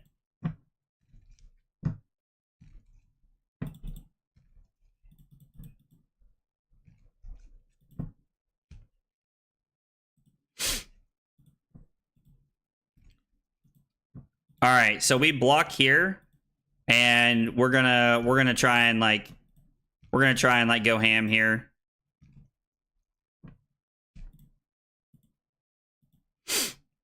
This is a lot of damage. I mean, this is. I think we're gonna flick here, right? Like, flicking with a scale peeler is probably just correct. We're like almost at the end of the game. So Double Trouble is for 2 with no go again currently. That does not block the way you want it to. So we get to go Just a Nick, and we're going to go both. And then we get to go Black Tech Whispers. So take 3. We banish a card. Black Tech gives go again, and we get 2 cards. And then we get to go Leave No Witnesses. And they're going to block. And if Jay blocks with 1 card, we win the game. Because the Shred just ends the game right here. Man, that was an insane turn. Arakni can do some stupid stuff. Like, can do some real stupid stuff. Jay, that was a good game, brother. Your first turn with a double Iron Song response was bonkers, bro. A double Iron Song. I honestly thought the double Iron Song response early, like, won you the game. I thought I was on so much of the back foot, gonna be on the back foot for the rest of the game. Like, that was a weird place to be at early on in the game. I'm surprised he's not in here. Yeah, I mean, that's fair. Terra is coded, the new cards aren't. That makes sense. Your fiance is pretty cool. Zelda is my favorite game series of all time. Dude, when I say this, like, this is in no way a joke. Like, I have the best fiance in the world. Like, Carly's badass. Carly's awesome. Like, Carly is amazing in every aspect of the world. I, like, cannot stress that to people enough. That it is not just me blowing smoke when I talk about how amazing Carly is. Like, I am truly the luckiest prick on the planet that I'm getting to marry her. I firmly believe that. Firmly believe that. I want to replay Twilight Princess so bad. It's my favorite game of all time. Much less favorite Zelda game. So This is where a lot of people, like, again, I'm not going to make any friends here. I've never played Zelda before. Yeah, I've never played Zelda before. I get a lot of funny looks when I say that in publicly. Like, in a space with people who, like, are into games and stuff like that. Why not shred on the double trouble for quicker lethal? Yeah, it would have just won the game there, right? I'm an idiot. We would have won the game a turn cycle earlier. Yeah. In public, people say, "What's a Zelda?" Dude, that's hilarious. What's a Zelda? Oh, man. Okay, at least I know that, like, Link is the main character, right? Like, at least I've made it that far. I don't know about best. I might have arguments about that. I mean, listen, Rob, I would hope that you would argue that you like your wife better than I do mine. I get it. I get it. What if Zelda was a girl? Zelda is a girl. Zelda's the princess, right? Oh my god, am I an idiot? Same, Max. Same, brother. Arcana of Time is the best Zelda game, but Twilight Princess is a very close second. I can't imagine not playing Tears of the Kingdom. It was so good. Yeah, Troll just said LOL. Zelda's the princess, right? Like, Link is the dude with the sword, the main character, right? Am I, like, having a stroke? Because I remember one time when I was in high school, I was friends with this girl who played a lot of Zelda, and she made the comment, said something about it. And I was like, oh, I've never played Zelda. I was like, but he's a pretty cool character. And, like, I mean, she just, like, completely yelled at me. Completely yelled at me. The newest one is going to have Zelda saving Link as the plot. Oh, that's fun. That's fun. The question is the biggest Zelda meme. Oh, that question is the biggest Zelda meme of all time. Yeah, Zelda is the princess. Right, yeah. Okay, so Troll's just trying to live rent-free in my head. It's working. Okay, we got a short break. I got to use a bathroom. We're going to get some water. When I come back, we're going to be playing Vynnset. So stick around. Be back shortly.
Okay, short break, and we are back. We got Vynnset up on the line next. So, Arakni, we managed to go, I think we went 5-2, if I'm not mistaken. I'm pretty sure that's where we're at. Yeah, 5-2 is a pretty good record. I mean, considering that before the stream, I played one game with the Blitz Vynnset list and one game with the Blitz Arakni list, I'm pretty happy with that. Ooh, Zen, huh? Oh, it's Zen and it's Rob. All right, then. Bring it on, Robbie boy. Let's do it, brother. I assume we want Skullcap. This is probably a Skullcap matchup. Maybe it's a cop matchup. I don't know. I have a lot of the classic GameCube games along with an original GameCube. Dude, so I still have my original GameCube. We used to play Mario Kart Double Dash all the time. Drew said, I am one of the two. Don't forget that, man. Talk about toxic. I love it. So let's go Widespread Annihilation.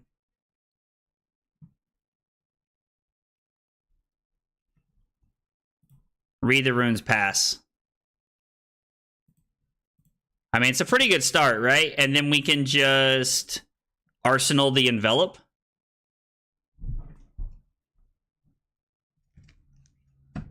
So next turn, we can banish Widespread Destruction. We can attack with Widespread Annihilation for 6 and 5 rune chance. And then we get to activate, we get to pitch Widespread Destruction, activating Spellbound Creepers to play Envelop from Arsenal, and then break Vexing Quillhand and throw Widespread Destruction as well. And we'll just block here, and then we'll block with the Envelop. If he throws a CNC at us, we'll cry tonight, but that's okay. Block 2. I mean, we're getting ready to gain a lot of value here by going up in life, so we might as well use Skullcap efficiently, right? Like, we're going to get a lot of value here. Rob's hand was like what I would call garbage. Widespread Annihilation for 5 rune chance and 6 physical. I just want to point out that because of our turn 1, our turn 2 is for 11, 12, 13, 14, 15, 16, 22 points. We have a 22-point turn 2. I'm the aggro deck now, Rob. Now everybody can remember that so we can clip it and put them together that I lost this game after I said that. Oh, you still have it, dude? That's awesome. So I've never played Smash Brothers. Like, straight up. I've never... okay, I have played Smash Brothers, but I'm not good at it. I tried... So when I was in college, there was a group of guys at my local game store when I started playing Magic that played... that actually played... Smash Bros when I was like coming to play cards, and a couple of times I'd be like, oh, do you guys care if I play, you know? And I grew up playing like Mortal Kombat and like playing some of this stuff, and I'd be like, oh, okay, like, you know, like how hard can it be, you know, like how bad can it truly be? And let me tell you, that is like one of the most, like, that game's hard to play. Spellbound Creepers, play Envelop in Darkness. We are not going to pay for Vynnset. We're going to break Vexing Quillhand, which breaks the chain. Rob has to get a card out of his hand. And then we get to come in for 9. Or I'm sorry, for 11.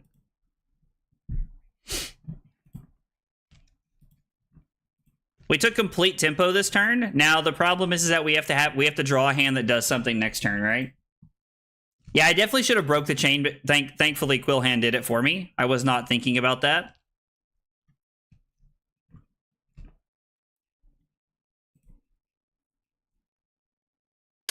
So if I banish Widespread Ruin, it's just the most value I can get because it's going to be for 7. And I can Arsenal the Deathly Delight here. I mean, we could also just play Deathly Delight to like gain some life here. Like we could go to 17 and then go to 19. It's 1 less point of damage, but it is some life here. Thorn with Vin does seem like a crime. I agree. So we'll tell Rob we're thinking here. This would be for 6, but I go to 19. So it's, would I rather push 1 more point of damage or gain 1 more point of life? So he blocks 7, blocks the 7 physical here. And if he pitches a card, he can stop the rune chance, which means widespread destruction doesn't get its effect. But I can, well, no, I can guarantee that it gets its effect. I don't know. This is interesting. I think we're supposed to go with the widespread ruin because it's more damage.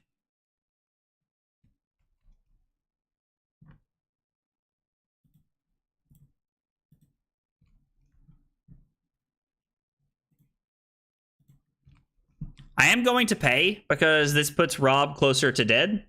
I would like to be able to swing Thorn again here, like to swing Thorn here, but we can't. There's just no world we're going to make it happen, unfortunately. So I think I also still have all the Metroid games. So it's also another game It's also another game that like another game series I've never played, but it would be cool. Like I like a lot of those like retro games and the idea of playing them. The truth is, between like cards and like, you know, and like all the stuff that goes on in my weekly life, I don't make time for it. It's the truth. This is also really good because it represents Pummel. Oh, wait a second. Him blocking with his equipment doesn't matter? Because he hasn't transcended yet, right? Yeah. So him blocking with all of his equipment is like actually not that big of a deal. He gains a resource and pays for the other rune chant. He has 2 tigers and 2 cheese in his hand. This is so good for us, I think. The worst thing about getting older is losing time for hobbies and games. Yeah, that's the truth. Honestly, it's very true. We did deal 1 arcane, so we get to keep our spellbound creepers around, which is kind of nice.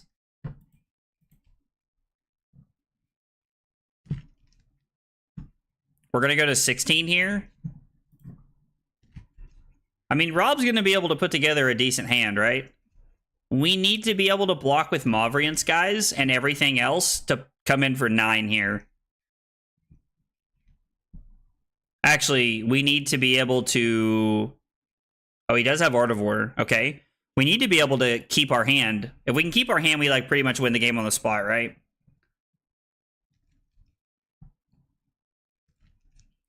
If we have to block with something, we can block with Oath of the Arknight, banish Pummel on our turn, and then we get to go Mauvrian Skies into Deathly Delight into Rosetta Thorn, which guaranteed ends the game, I'm pretty sure.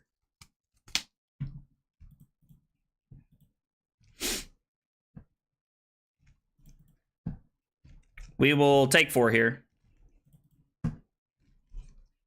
You can go to 3 armories a week? Brother, that's awesome, dude. That's really cool, actually. We're going to block here. Just stay here. My parents found an original Super Nintendo with working copies of Super Mario World and Star Fox in my grandparents' house. Dude, that's amazing. Like, talk about W, mom and dad. W, mom and dad. We're going to take 1 and go to 9.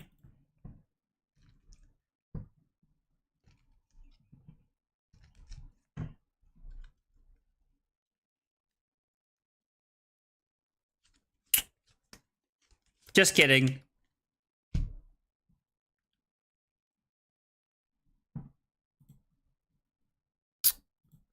No problem, Rob.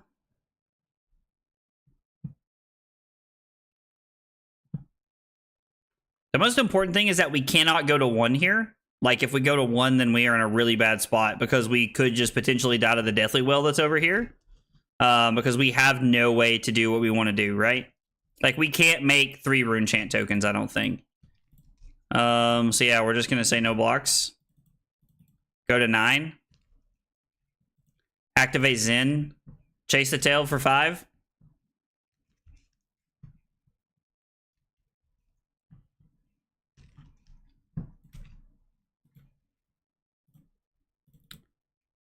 We'll go to 7. I mean, if we have to block with everything, like, then it's very unfortunate, but we do. So we go to 3.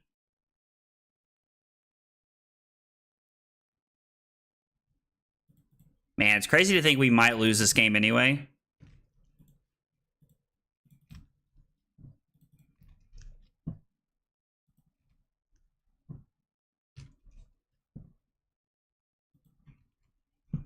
And this is a relevant on-hit effect. So we block 5 and then block the needle with pummel. And we lose. Like, we're going to go to 1, but, like, there's no shot that, like, Rob draws a bad enough hand to where it just doesn't do anything. It's crazy to me that we had literally a 22-point turn 2 and we lost. Or more than likely we lost, right? We're going to go to 1.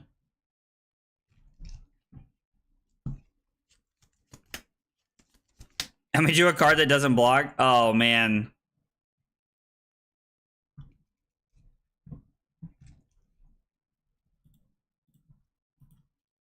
We'll block with a skull cap because it's the good value block we have here.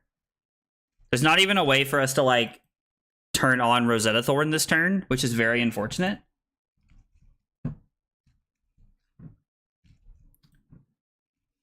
Zim with 7 cards in Art of War is going to make you block. I mean, I understood it was going to make us block, but we were at 18 and had 3 points to block with over here.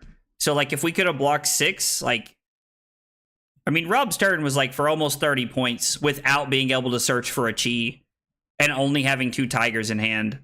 Like, I was not expecting that hand. Like, look at that. We dealt 16 damage on turn 2 and then lost. It's kind of sad. It's kind of sad, honestly. We only took 14 damage, though. That's not accurate.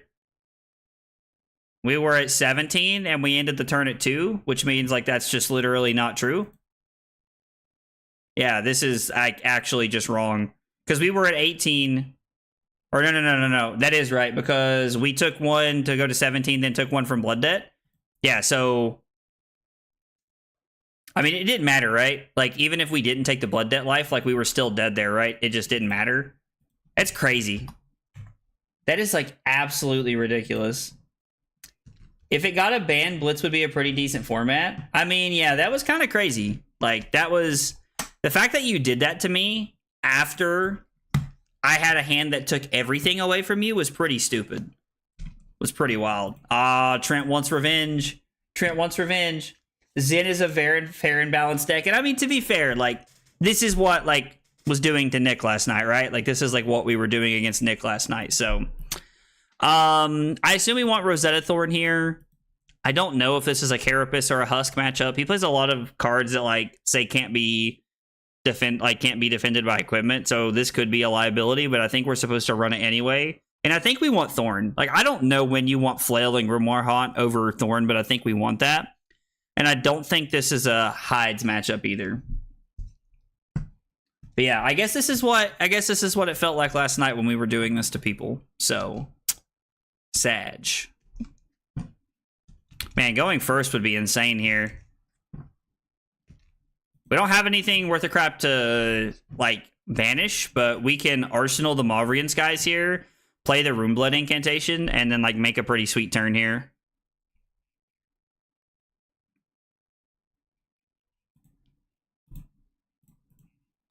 We may get that chance, though. I mean, there's no shot I'm letting this hit, right? Like, no shot I'm letting this hit.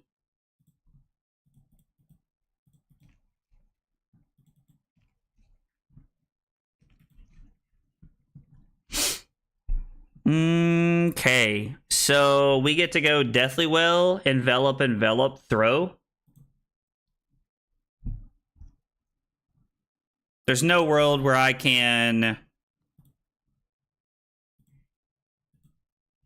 We are not going to pay. And then I guess we will pay here, right? Because we want to make sure we're crushing in. So this is 4, 7... and 2 is 9, so it'd be 9 and 3 rune chance, which means technically it could be blocked. I don't think I need to pay here.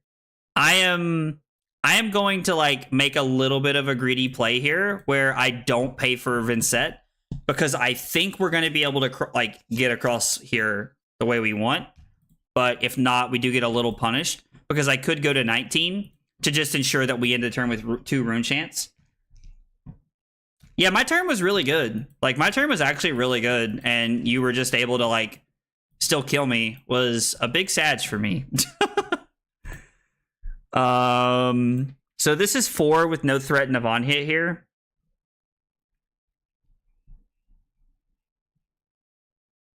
I mean, block 2, take 2, banish Phantom Wraith, go to 17, play Read the Runes, Arsenal Pummel.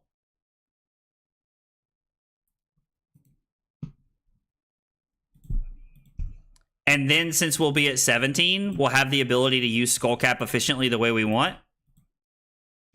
We're set up in a pretty positive fashion here for what we're trying to do with the pummel and everything. Ripping into the other pummel is a bit awkward. That's off the top of the deck. I assume no crank here.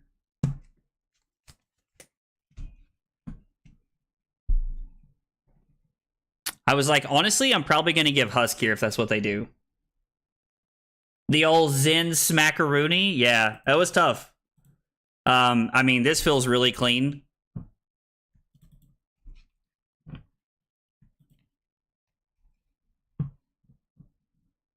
Okay, let's think about our turn here. So, I have 4 rune chants, which means I banish the Deathly Will, choose not to pay. We're going to tell Trent we're thinking here. We banish the Deathly Will, choose not to pay. We have 5 rune chants then. We come in for 6 physical and 5 rune chants. Play the pummel, break the combat chain. Creepers in Mavrian Skies, play Phantom Wraith, and then play Rosetta Thorn. So this turn's actually bananas. There's another potential action point here, so I'm going to wait and see if I should block with a Skullcap after this.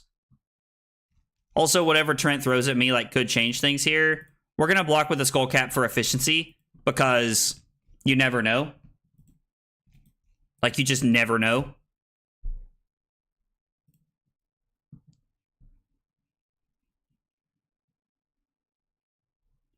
So banish Deathly Will. I just realized I can't play the pummel and do everything I want to do, right? No, I can pitch the other pummel to do it. Okay, so Deathly Will. We pitch Widespread Annihilation to play the pummel. We have 1 floating. We activate Creepers to play Mavrian Sky. Play Mavrian Skies. Throw the Phantom Wraith, and then use the pummel for Rosetta Thorn. So this is a 6, 11, 17, 19, 23 point turn right here. It's a pretty good turn here.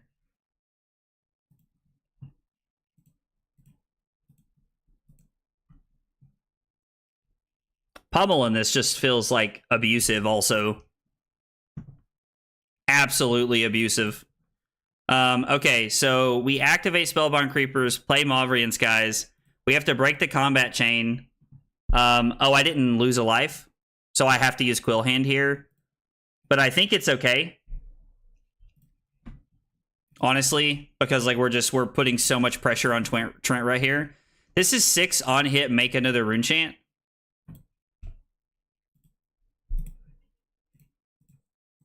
And then it's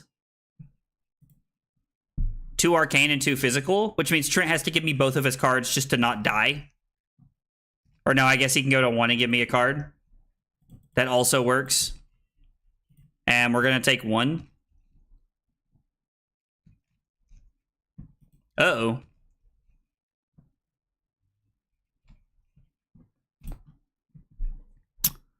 Well, this isn't very good.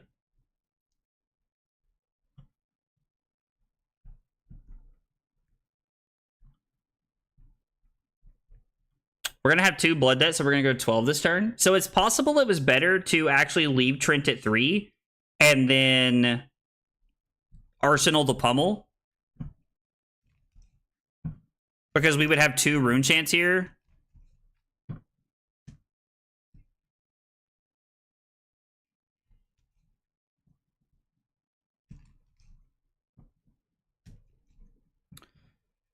So we're gonna banish Deathly Delight.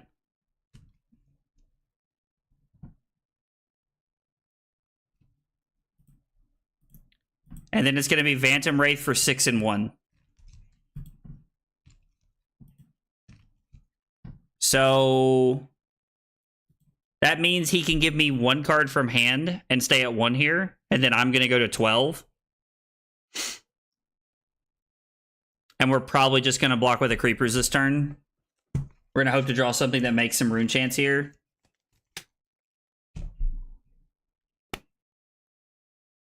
Yep. Now with 3 cards, database can do quite a bit of stuff here. Like there's quite a few things that can be done with old database. Now also like the game would just be over here because we could play the pummel.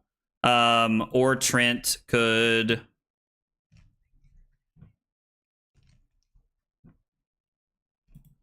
Jesus.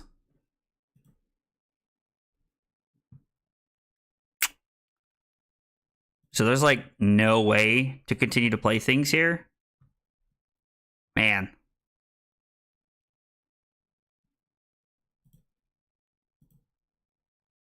If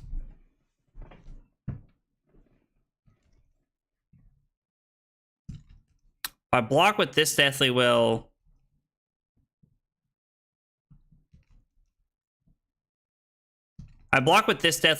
we banish the Oblivion, play Shadow Puppetry, and actually we can take 4 here, right? We'll see what happens. If it's Boom Grenade off the top, it feels bad, but...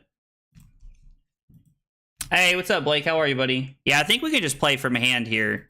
Like, if we play out our cards from our hand, I think we're in an okay spot, right? Thorn just wins the game here. Like, we're going down to 6, but we banish the Oblivion. We go Shadow Puppetry. And then we can just, like, pay for the life here. And then we go Widespread Destruction. So, this wins the game. But if this didn't win the game, then we were actually able to... after this, throw Rosetta Thorn, which was guaranteed lethal because it was AB1. And there was not an item on top of the deck. So we would have gotten there. Okay, man. Shoo! I did not think that was going to go that well. Did not think that was going to go that well. You want to try to beat up on a washed up Prism? I mean, I don't know about washed, but... Bro, what the hell even just happened? That was dumb? What do you mean that was dumb? I used Vynnset's ability to make it unpreventable. But GG, man, that was fun. I was like, I enjoyed our game. Yeah, Blake, if you want to try one, I'm down. Let's, have you logged into everything? Like, because, again, like, I would like to play a game, but I can't sit around and wait all night. So, let me find you here on Discord, and I'm going to send you the game on Discord.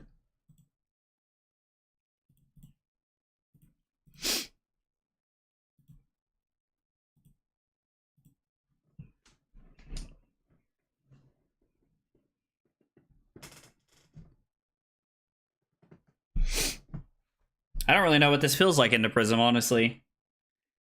I'm just joshing, man. I just got demolished. I mean, so like the crazy part is like my second turn was like wild, right? Like the pummel turn was crazy. Like that turn was like actually nuts. It was like just like that turn was bananas, to be honest. It was absolutely broken.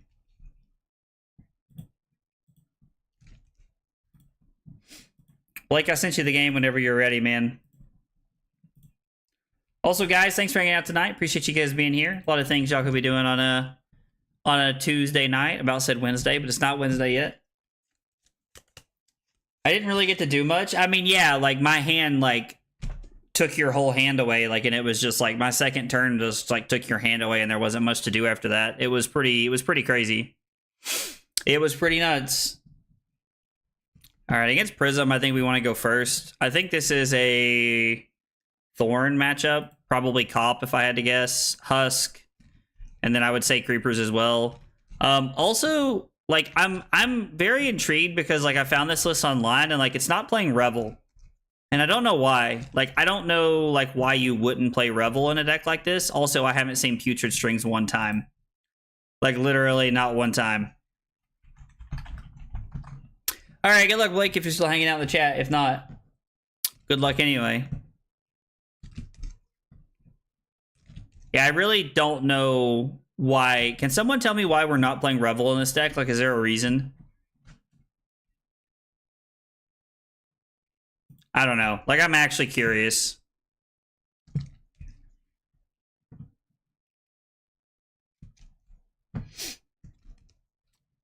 Yeah, it does seem like a very good Creepers target. I wholeheartedly agree.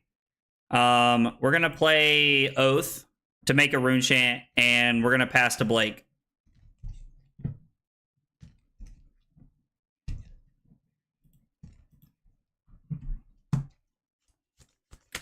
We've set up, and now we're going to attempt to Arsenal our Mavrian Skies here. I kept my action point, hoping that it would scare Blake enough to not, like, attack me here. I really don't want him to attack me because we want to set up, right? Like, we want to keep Rune Chants on the board.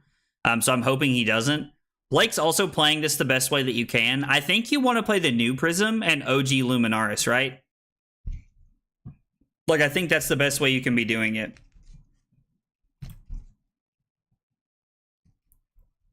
Okay. I mean, yeah, we could push some damage here, but I don't really see a reason to. We want to set up. We have a Mavrian Skies in Arsenal, which is very good.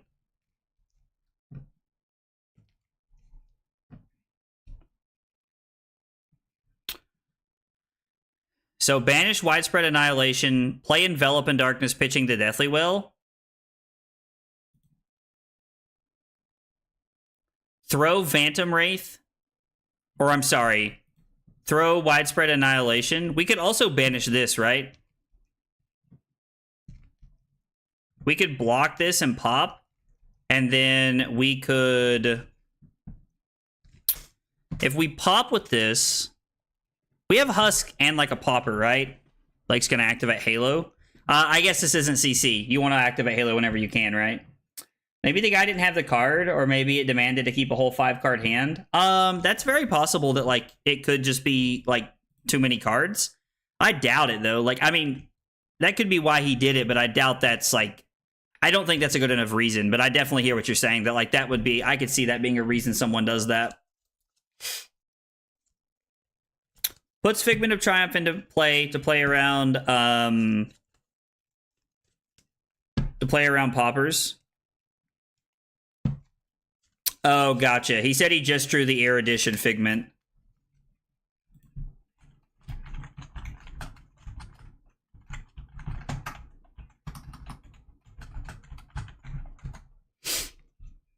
Okay. Dissolve Reality kind of, like, forces us to, like, make a check play here.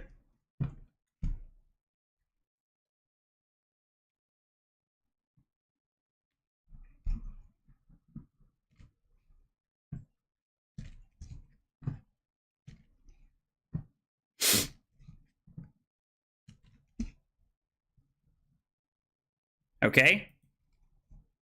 Activates Prism.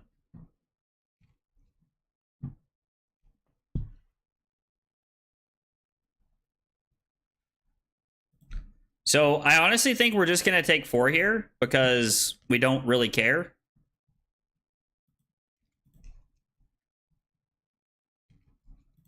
Like, we go to 15, but we get to guarantee that we're going to clear his Angel with the Envelop, right?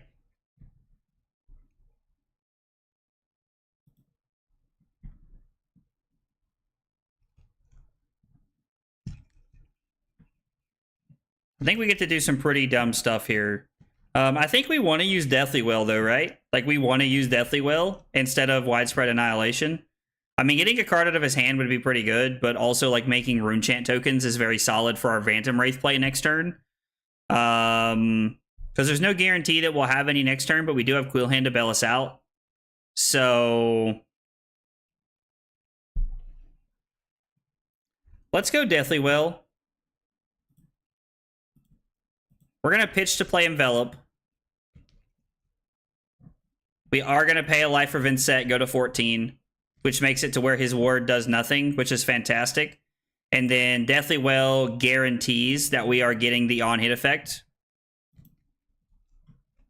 And we're going to make 2 Rune Chants here, which means if we had Go Again, we would also be able to throw the Phantom Wraith here. Maybe there's a world where I'm supposed to throw that and then activate Spellbound Creepers, but you can't play the Pummel and Creepers in the Envelop here, so it's like a little awkward, I feel like. Like, it's just awkward enough to where, like, I can't really play out the hand that I'm looking for here. Gosh, it's already 10 after 9? Dude, I swear when I'm streaming, time flies. I also feel like time's going by a lot faster when I'm streaming after the 8-hour stream. Oh, by the way, before we end the stream tonight, I am going to make an announcement about something coming up in September that I think is going to be a lot of fun. I've been working on putting it all together, and I'm going to officially announce it here at the end of the stream. We're getting more spoilers this weekend? Bro, yes. Yes. Let the spoilers rain in. Rain in.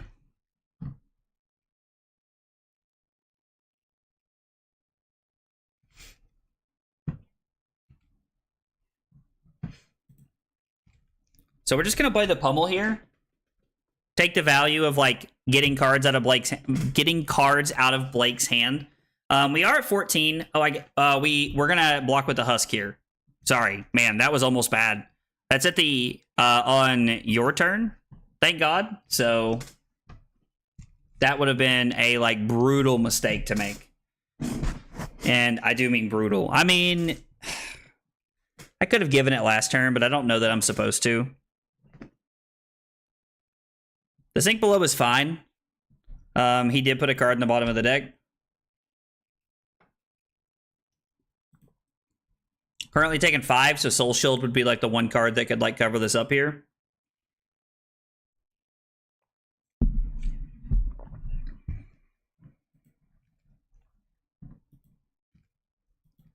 And then we have a Ponder, which is like so good. I mean, yeah, let's Ponder first, I guess. I mean, I'm happy to Arsenal this.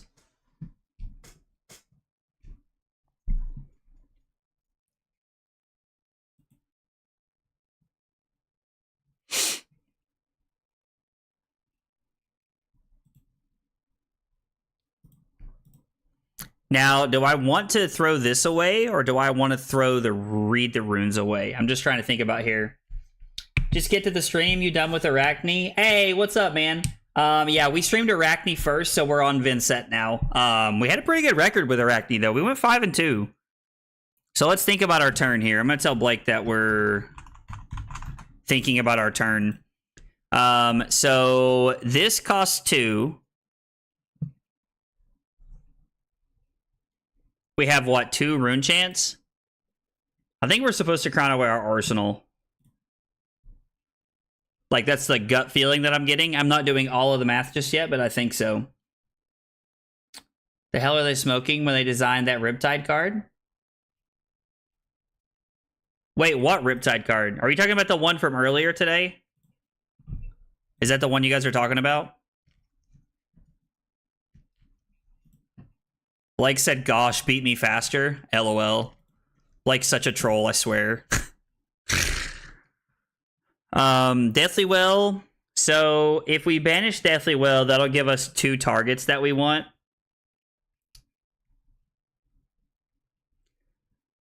So I can go play Envelop, pay a life to guarantee that our Deathly Well gets value. And then pitching the Mauvrian Skies.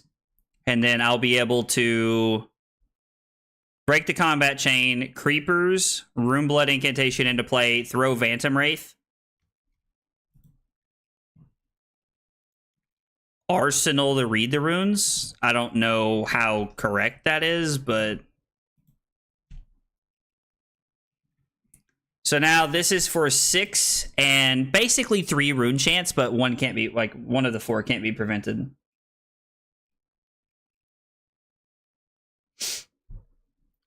Was there a card, like, spoiled while I'm talking?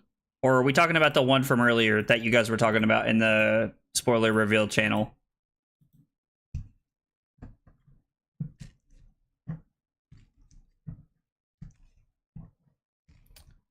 Apparently the other guy from Savage Feast is getting one this weekend, is super pumped about it, and he's a big Rhinar guy. I'm just trying Not to get my hopes too high. Oh, he's getting a spoiler card? Oh, that's awesome, dude. I mean, like, I get it. Like, it's exciting when somebody you know, like, plays a class that you like, gets spoiler cards, you know? That is exciting. The one from earlier. Josh, I don't think you ever told me, by the way, man. Like, where you at on vacation? If you don't mind me asking. Like, you with your family, or... Oh, we're not going to Arsenal this? No, we are. Yeah.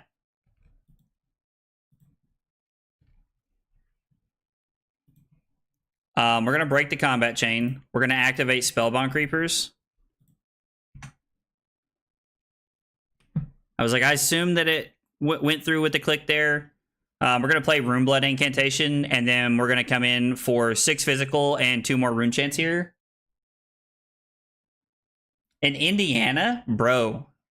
Why Indiana? I assume you got family up there? It's like, that's an interesting place to vacation to.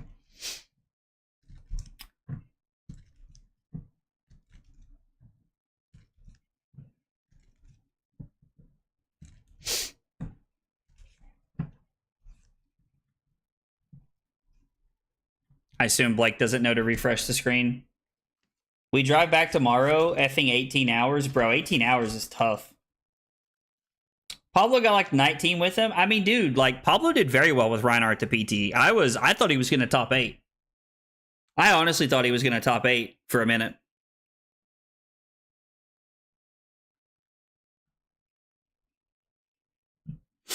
He said, as I wait to lose, like it's not him. Like, he's not the drama. And then Phantom Wraith for 6 and 2. And we go to 11 here off of Husk. Oh, your sister lives up there? Okay, that's cool. That's fun.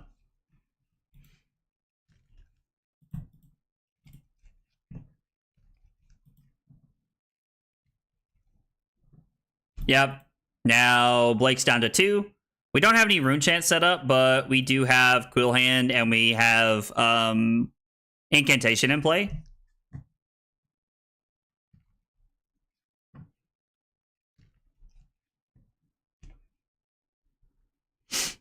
I mean, Blake's just going to pass because he has nothing to do. Banish Widespread Annihilation. Play Oath of the Arknight. We'll go up to 3 rune chants.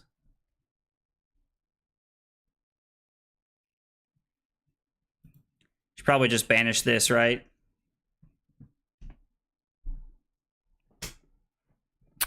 And then we get to go 6 and 2 rune chants here. And then I can pitch the Widespread Annihilation to activate Spellbound Creepers. Play Oath of the Arknight, your next Runeblade attack. So that counts that, which is awesome. We get a card from Blake here for rune chants. And then we get 2 cards from his hand. Tennessee was not fun on the way up here. Why? What happened in Tennessee, man? Did you guys like stop somewhere or something? And then we get to activate Spellbound Creepers, play Oath of the Arknight.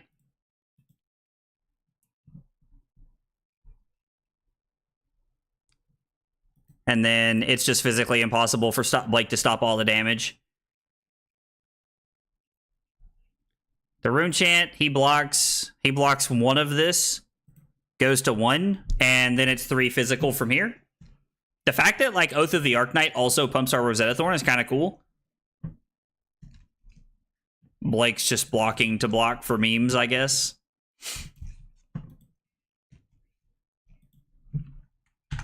GG's, Blake. Being able to clear the board and also like setting up like 2 really good turns there.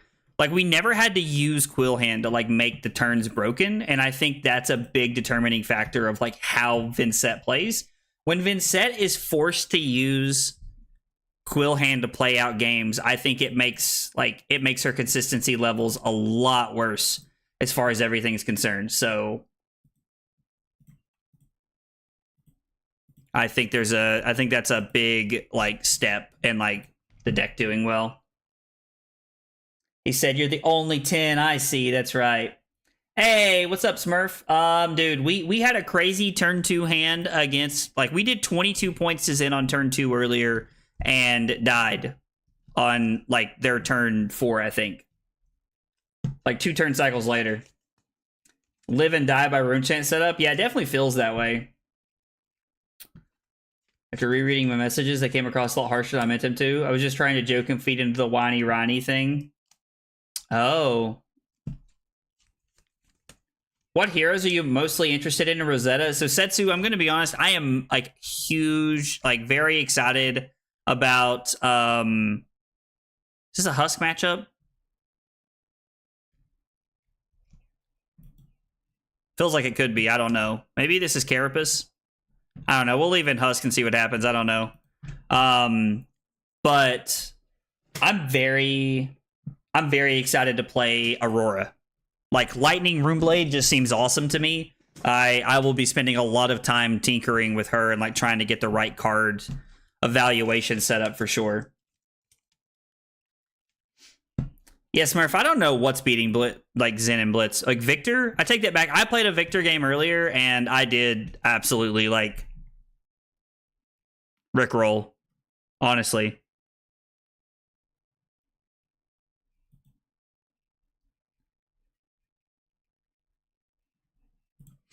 I mean, feels bad, but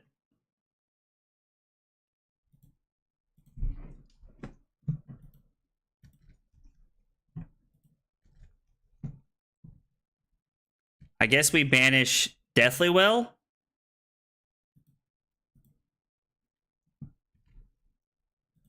Play Envelop. And then we just kind of pass, which feels really awkward. But I think it's okay, because as long as we have a blue to make this work, we're okay. So we get to banish the blue Deathly Well. I'm trying to work through my hand here. We banish the blue Deathly Well. We pitch Envelop to play the +5. We attack with the blue Deathly Well. I like that their hand is all reds. We're probably just going to say no blocks here. Banish this. Pitch this to play this. We have 3 Rune Chants. We will pay a life. God, we're like losing life fast here. I guess we're going to go to 8. We need to have a big hand here. Wait, there's no Arcane Barrier. There's no reason to pay.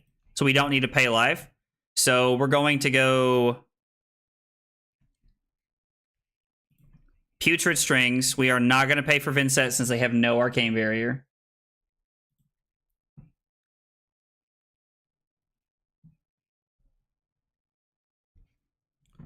We get to play Deathly Well. Break the combat chain, make 2 Rune Chants. Activate Creepers, play Shadow Puppetry, play Deathly Well, throw Rosetta Thorn. This is broken.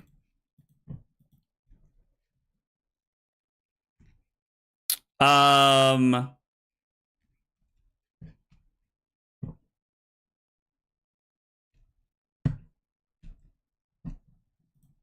guess we do get extra Rune Chants.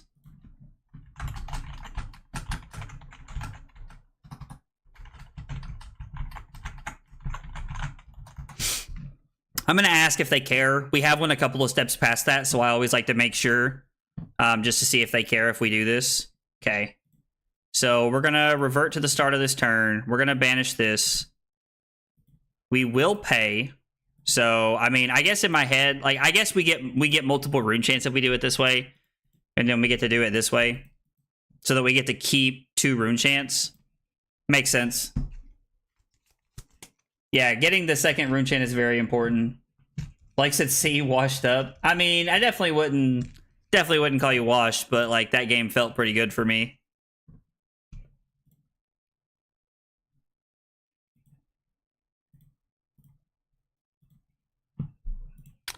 Play Shadow Puppetry. We are not going to pay a life for Zen. We are going to crack the Vexing Quill hand. Come in with Deathly Well for 6. And then Rosetta Thorn after this.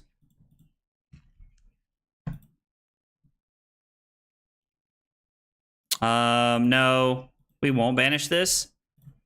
Throw Rosetta Thorn. This threatens to put them to 3. And then we get 2 Rune Chants here.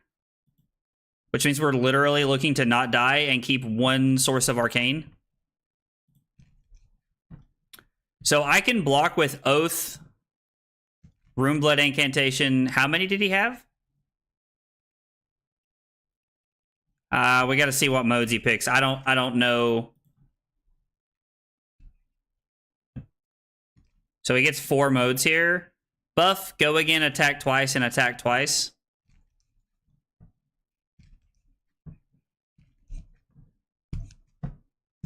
Josh said I'm washed too, it's okay.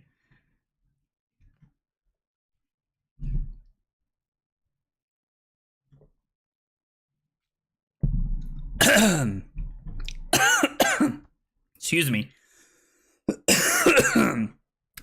So literally, as long as we can keep the widespread ruin, we're gonna win.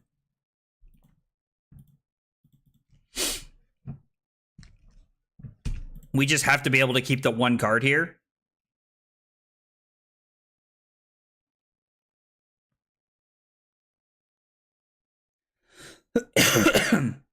Yeah, they had the 4 copper. I had to make sure, but I do appreciate you guys pointing it out. We got to be able to find a card to box better than that, right?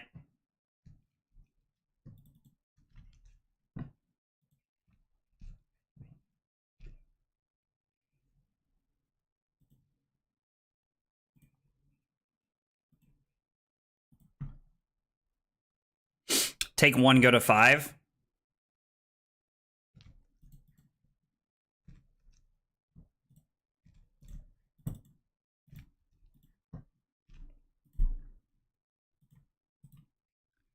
Take 3, go to 2. Kill them with the Rune Chants. Okay. Shoo! We barely hung on, but we did. Jesus. Alright, man. It's crazy, like, we had to have that big turn to, like, even win that game. Troll said, I'm just old. LOL. Dude, I cannot believe that we won that game, to be honest. I didn't think we were going to. Like, that's how every game of Blitz feels. And I know I'm saying that a lot every night, but that's exactly how it feels. It feels like we're not going to win, and then all of a sudden I'm just like, oh, here's all my cards. Like, the format is actually, like, kind of fun. I'm enjoying playing a lot of the cards that I can't play in other formats. I'm also looking forward to playing LL next week. Want to play versus Briar? Yeah, let's do it. Oh, well, can we play after this? I was like, I know Caleb. I was like, I like Caleb. He's a cool guy.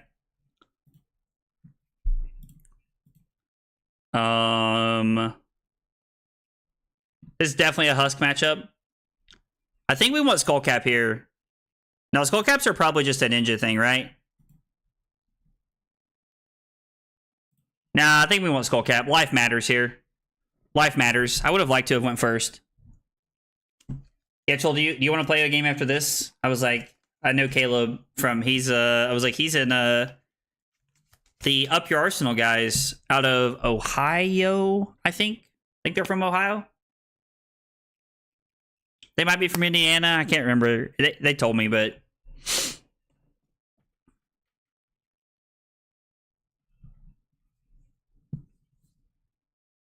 I'm curious to see what this matchup is like from here. I know this matchup, like, felt pretty good from Zin's point of view last night, but I'm curious to know how it feels now. I mean, if they're going to roll a 4, I would rather they roll a 4 now, as opposed to, like, on a big turn later. We're going to block with Phantom Wraith here, because Phantom Wraith is literally just a worse version of Widespread Ruin. No Balance of Justice. The list, so again, this is a list that I found, and it did not have Balance of Justice. Might have been like an old list that's outdated or something, but it did not have balance in it. What hero are you leaning towards for Blitz? So definitely, this is definitely Skirmish Prep for sure. And probably, I don't know. That's a great question, isn't it? That is an excellent question. Probably Victor or Zen would be the 2 heroes I'm thinking about playing the most.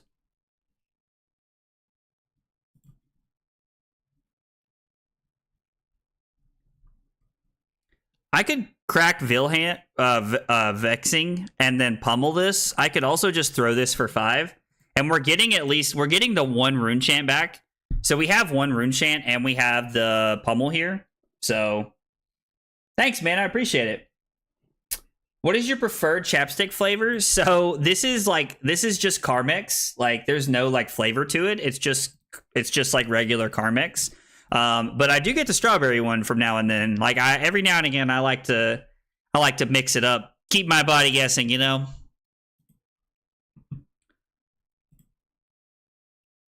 Oh, that feels so good for us.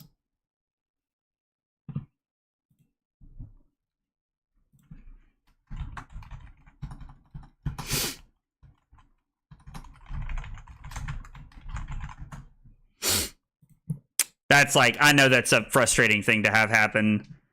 So now with our whole hand, we have to figure out our hand. I think we're supposed to banish widespread destruction.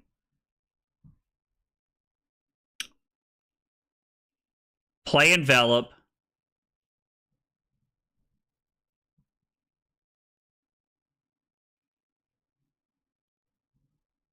Creepers in the Mauvrian Skies.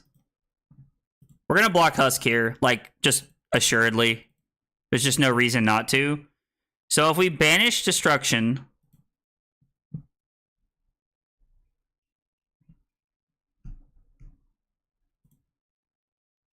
I have to play envelop here.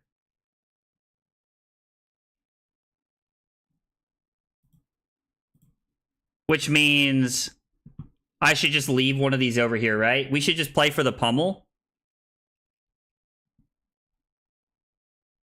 I don't think we want to pay a life for Vynnset.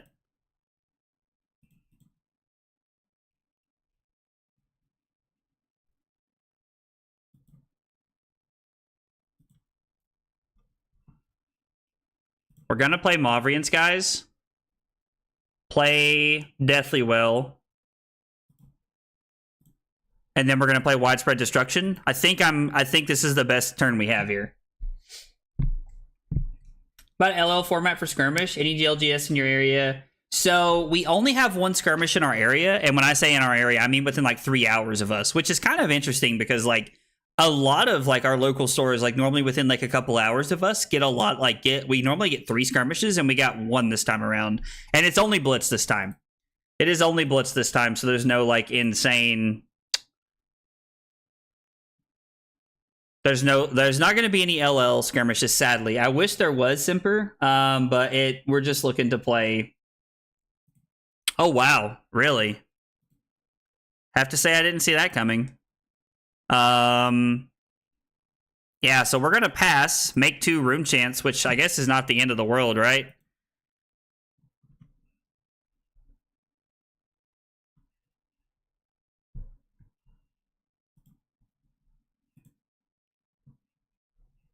Banish, read the runes. I think that's what we're supposed to do.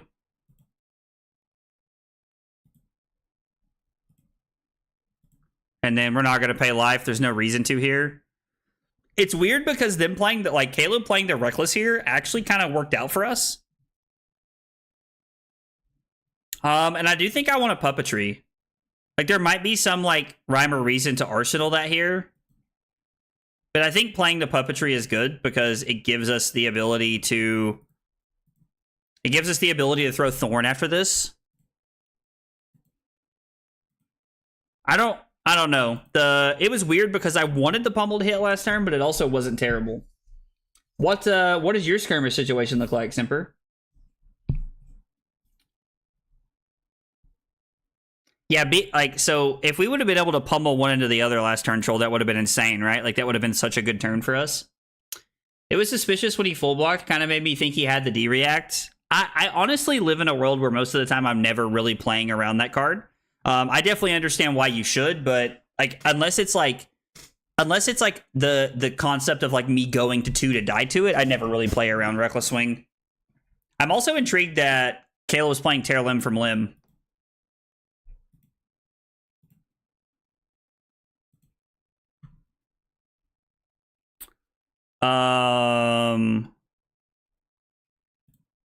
I mean, we should, right?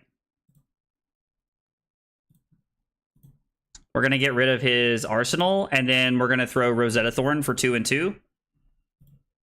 Now, we don't have any Rune Chance, but we do have Quill Hand. Also, we did not get to use Skullcap this game, really. I mean, I guess there's still a chance we can, right? But not, I wouldn't say likely. Yikes.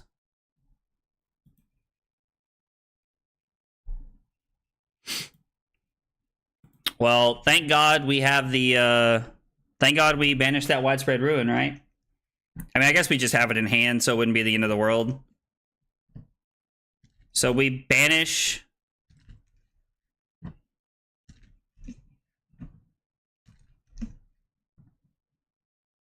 We block Dread Triptych.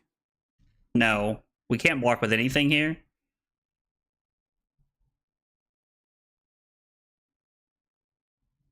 Yeah, we go to 5, and then we banish Oblivion, pitch Dread Triptych to envelop, play Shadow Puppetry, come in with the Widespread Ruin, and then throw Rosetta Thorn. Seems fine.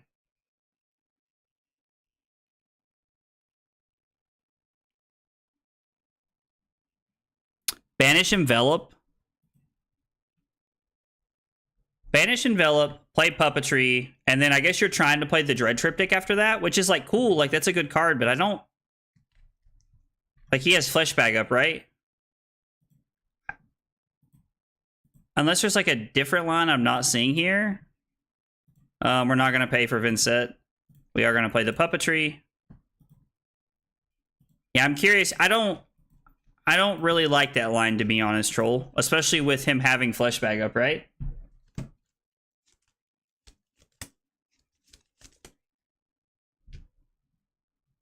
Oh, so I guess if we banish Envelop, we're able to... If we banish Envelop, we're actually able to just, like, play Puppetry.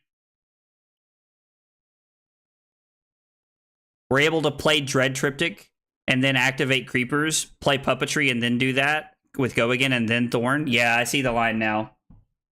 I see. I see what you're talking about now. That makes sense. And then... Give me Fleshbag to keep 1 card. Probably a no block if I had to guess. We're going to go to 4.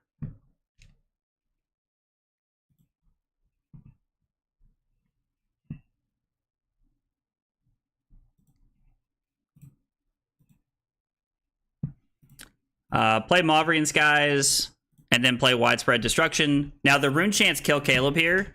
Him hitting the Tear Limb for Limb off the top of the deck was, like, backbreaking for him. Like, just backbreaking for him right there.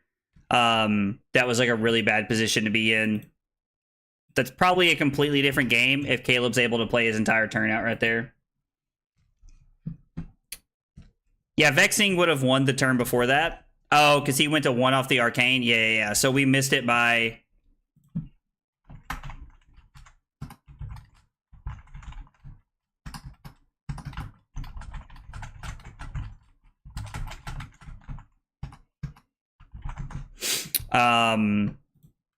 So the rest of that turn was going to be... We were attacking right there. So we were attacking with the... I can't remember what we put on the chain there. But we had Mauvrion Skies into whatever our attack was. And then it had Go Again from the Mauvrion Skies. So if like, we could have activated Creepers to play Read the Runes and then thrown Rosetta Thorn. Like, we had a lot of options there. That felt like a pretty good spot. And to Brad and to Troll's point, we could have just won the turn earlier had I played just a little bit cleaner there. And I think that's kind of like what we were talking about earlier, is that there's still a lot of room for me to work on with Vynnset, just in general, as like, just there's a lot of like things that I'm not seeing.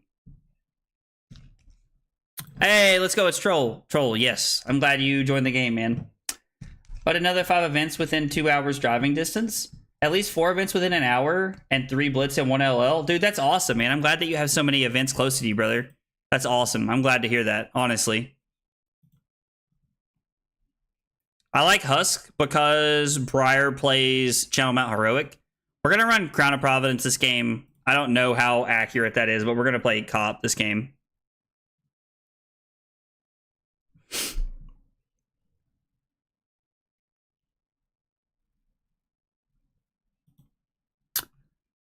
There's not really much we can do here. We're just going to arsenal the Shadow Puppetry. We can Creepers it in next turn.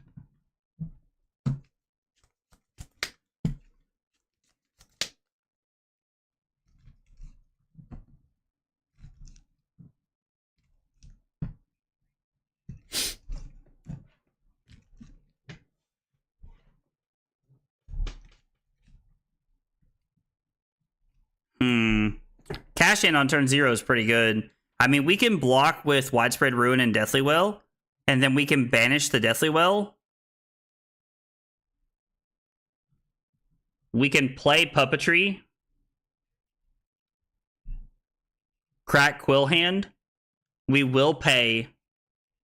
I would really like to Creepers it in, but I just don't think we can. Not and play everything we want here. That there's only one within 3 hours of you. I mean, yeah, it's definitely unfortunate. Simper, like, I really wish that there was more locally that I could go to, but, you know, it is what it is, unfortunately.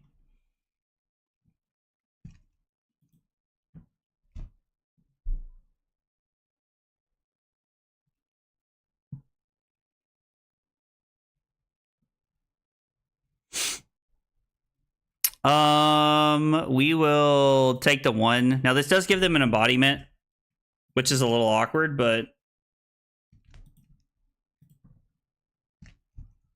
And we're just going to go ahead and give this up. Maybe there's a world where I'm supposed to block with Cop here as well. I don't know. I started remembering my Vexing after playing the Runeblade Mirror a couple times. Seems like the game usually comes down to those 2 rune chants for lethal. I mean, that makes a lot of sense, Brad. Honestly, that makes a lot of sense. I do think we're going to put the Oblivion on the bottom in hopes to find something a little bit better here. Okay. I mean, it's just as awkward as everything else we're doing here. So I have to decide if I play Widespread Ruin. So what I can do is I can banish Widespread Ruin. I can banish Widespread Ruin, throw Widespread Ruin for 6 and 2. Then I'm able to activate Spellbound Creepers, play Shadow Puppetry, pay a life, and then I can throw a Deathly Well from hand.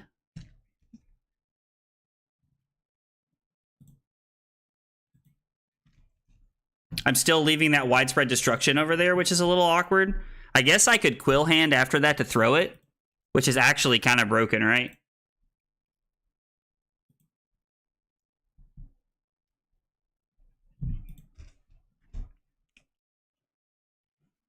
I think this turn's going to be pretty good.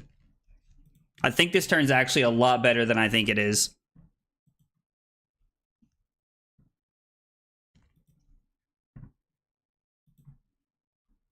So we're going to play Creepers. We're going to activate Creepers. Play Puppetry. I will pay a life.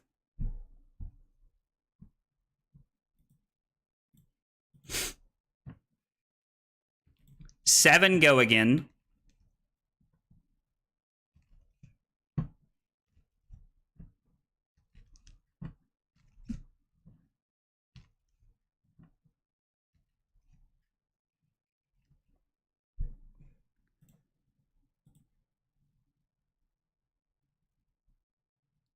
Blocking 7 because this blocks for 4. I forgot how broken Embodiment of Earth is.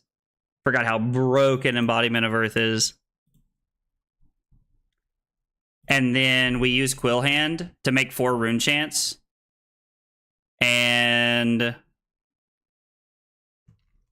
you may play this from your banish zone. So I have to pay resources for this. So I can play, this is for 4 and 6. Which is not lethal, but it is too short of lethal. So Troll goes down to 8 off Widespread Destruction. And then Troll would go down to 2 here. Now, we do have 0 Arcane Barrier left, right? Which is a little awkward. 3, we break the combat chain, get the Lightning Surge. And then pass, we go to 12.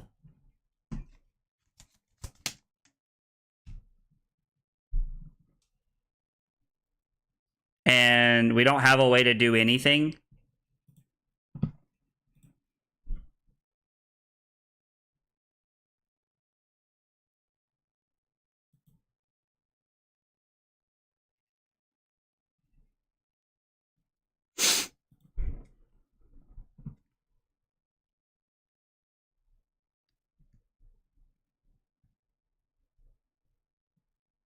Is there a world where I want to banish Widespread Ruin, pitch these 2 cards to play Oath of the Arknight, and then come in for 2 and 6?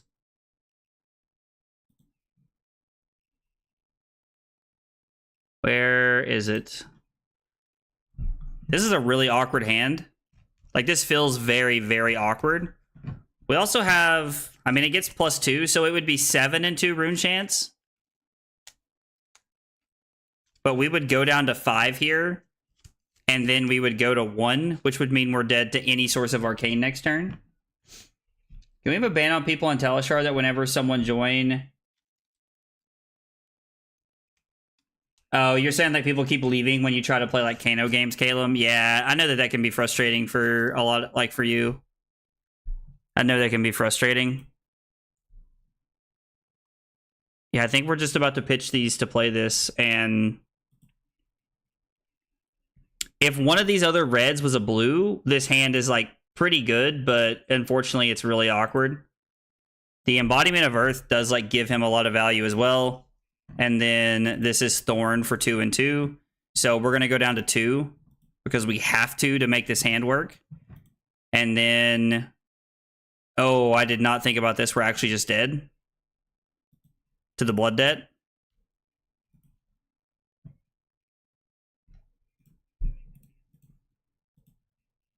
Which means we're probably just supposed to... we were probably just supposed to block out there. We could have blocked with 3 cards from hand and then blocked the Thorn with a card from hand and taken 2. And now I'm just going to die. Man. Bad play. If you go up against a Dory, could be Josh Lau. Something good to keep in mind. Just played that incorrectly, and I'm going to die to Blood Debt. So last turn, Nimblism, Lightning Surge. Oh my god, so his hand was actually insane. So if I make the play of blocking out there, I made the decision to go 3 wide. I made the decision to go 3 wide on turn 2. And then on turn 3, I didn't really have a lot of gas because I was out with Quill Hand. I needed a blue, right? So if I have a blue, I'm actually able to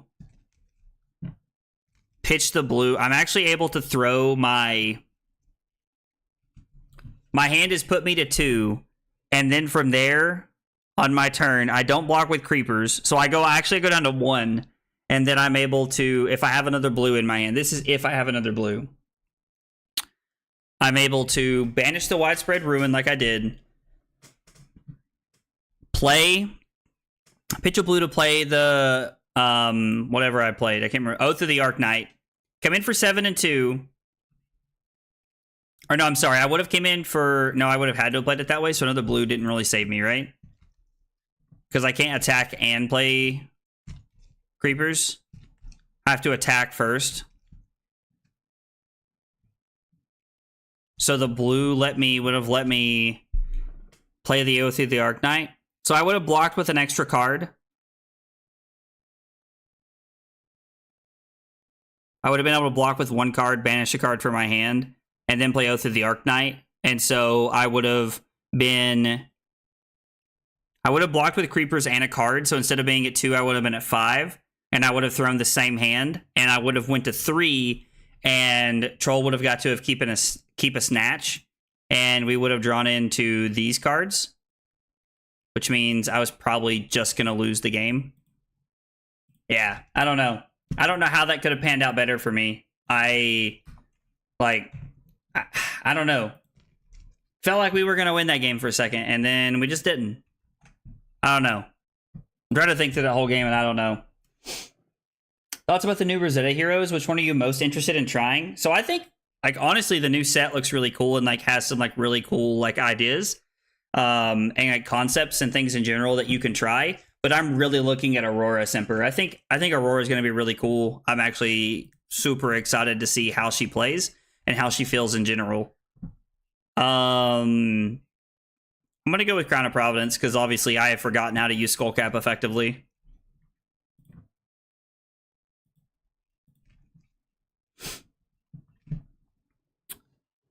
Banish. I would like to Arsenal Mavrian Skies here if I can, but I don't know how. I don't think there's a world where I can. I can banish the Oath of the Arknight. Play Runeblood Incantation, and then Arsenal Mauve Skies and pass. So since this is Bullseye Bracers, it's probably not Ice Lexi, but they're going to activate Voltaire, which is tough. They might activate Voltaire twice since they have the Falcon Wing. Yeah, so we're going to use Husk pretty early here. Yep, we're going to use Husk pretty early. Aurora Gang, that's right. I'm curious what other pieces Oslo gets. I think Oslo is also going to be really cool. The whole set looks really sweet, to be honest. I think there's going to be a lot of cool stuff. I think I'm just taking 3.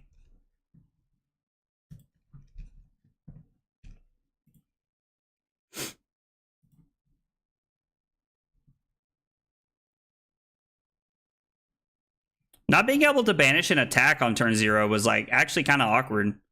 Blossom of Spring. I mean, I guess if you just need that resource early enough, it makes sense.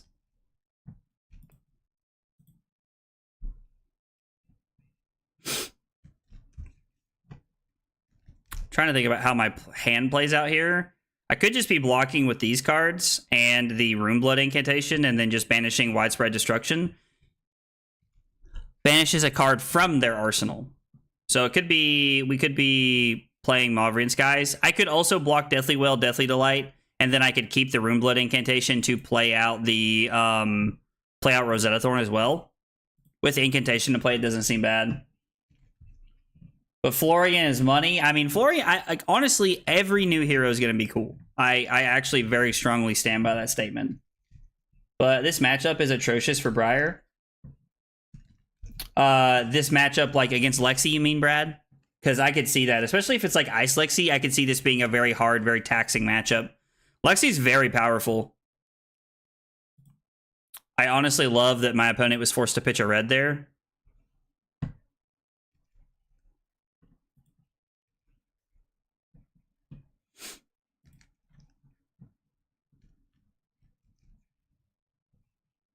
The reload doesn't matter.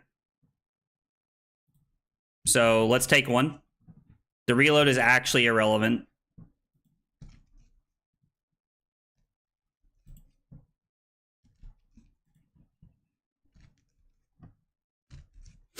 And if they have another 0 cost they want to throw at me, it's fine because we're actually making our widespread destruction better anyway. Just wanted to say you're a cool guy. Dude, Drew. I appreciate it, brother. That means a lot, man. I really appreciate that, fam. You're a cool guy. I think you're a cool guy. Lexi's one of Briar's worst matchups in Blitz. I mean, it makes sense because, like, Lexi can do a lot of punishing things. Can do a lot of punishing things.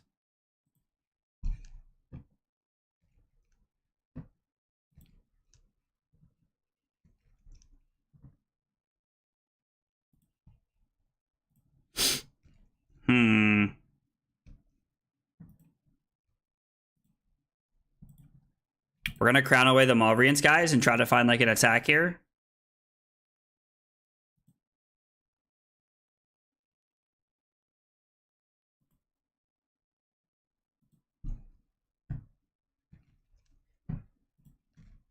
I could Arsenal the Dread Triptych here if I wanted to. I don't think I'm supposed to. I was probably supposed to block with both cards there, right? I could just banish the Dread Triptych and then arsenal this because we can Creepers it in if we get a turn. Like, we're only going to go to 15, and, like, Lexi doesn't have any more equipment, which is, like, one of her scariest things about, like, this being, like, a 3-turn game. Bro, where are the Runegate cards? Like, this is wild to me. Used to run Putrids and Vin just to make more hits for Blood Debt banishes with non-attack actions, but need to run more blues. Makes hits from Puppetry and Blood Tribute better. I mean, that makes sense.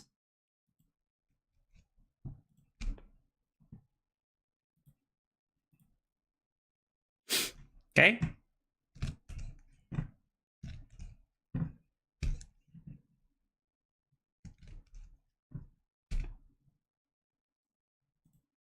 We've had 2 hands that don't do anything. And like the annoying part is like now, if my opponent like does decide to not throw 2 like to like go crazy and like they arsenal.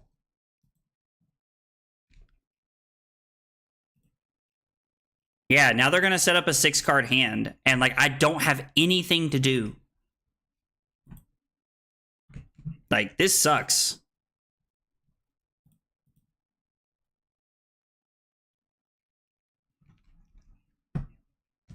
Honestly, I think I want to take 1. I think we can, like, punish them and, like, actually do this. I did know that there is a round qualifier out of the box on Sunday. If it wasn't 3.5 hours away, man. If it wasn't 3.5 hours away. I say that, I'm still thinking about it. I kind of want to take 1. They don't have go again, so like if they whiff on an arrow up top, then they're in a bad spot. Because it means they get 1 arrow. I'm actually okay just going to 13 here and setting up 3 more rune chants. Okay. I mean, yeah.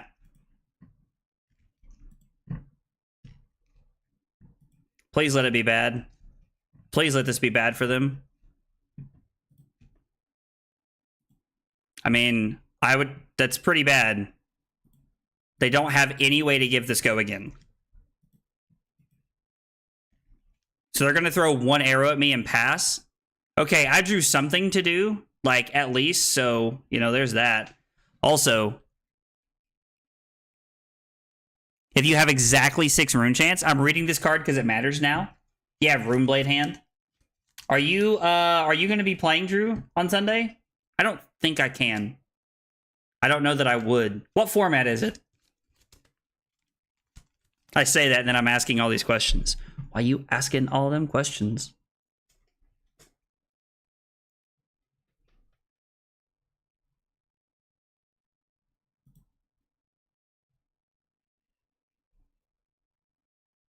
How does this work with this? How does this work? Does this make this cost 1 more?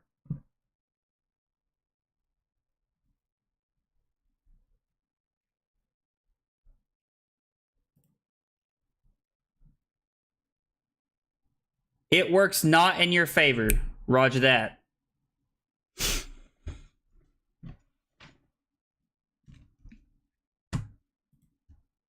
Dude, I was trying to figure out my turn. All right, this guy's... All right. I don't really appreciate that. Anyway, we're going to talk about this turn anyway, even if my opponent is, like, a bag nut and left. Okay, so our turn is banish... Like, if we take 3, go to 8, we can ban it. They're at 20, so we have to, like, figure out our turn, which is banish Phantom Wraith. We have 10 rune chants on our turn.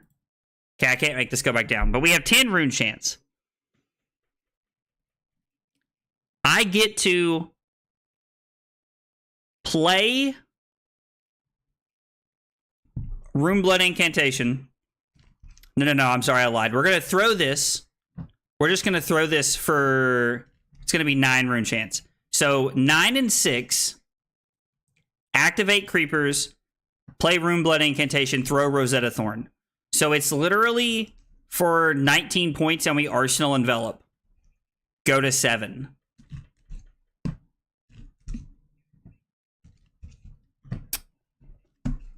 Yeah, so it's actually lethal. Forces them to give us at minimum 1 card. to block. And we get to set up another incantation. Yeah, what were they going to draw? So their hand was going to be throw this, and then they were going to, like, probably not arsenal something. Leave the cards in their hand. I mean, I guess it could have just been make frostbites. Did we have blues in our next hand? We had a blue and we had a yellow. So I think we were going to win that game. The decision for them to throw Heat Seeker at me, I genuinely believe cost them that game. I think that cost them that game. Okay. Okay.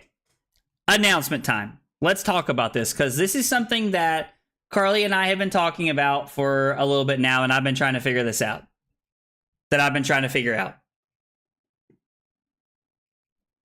Brad, I promise we will play Briar at some point, brother. I promise we will play Briar at some point.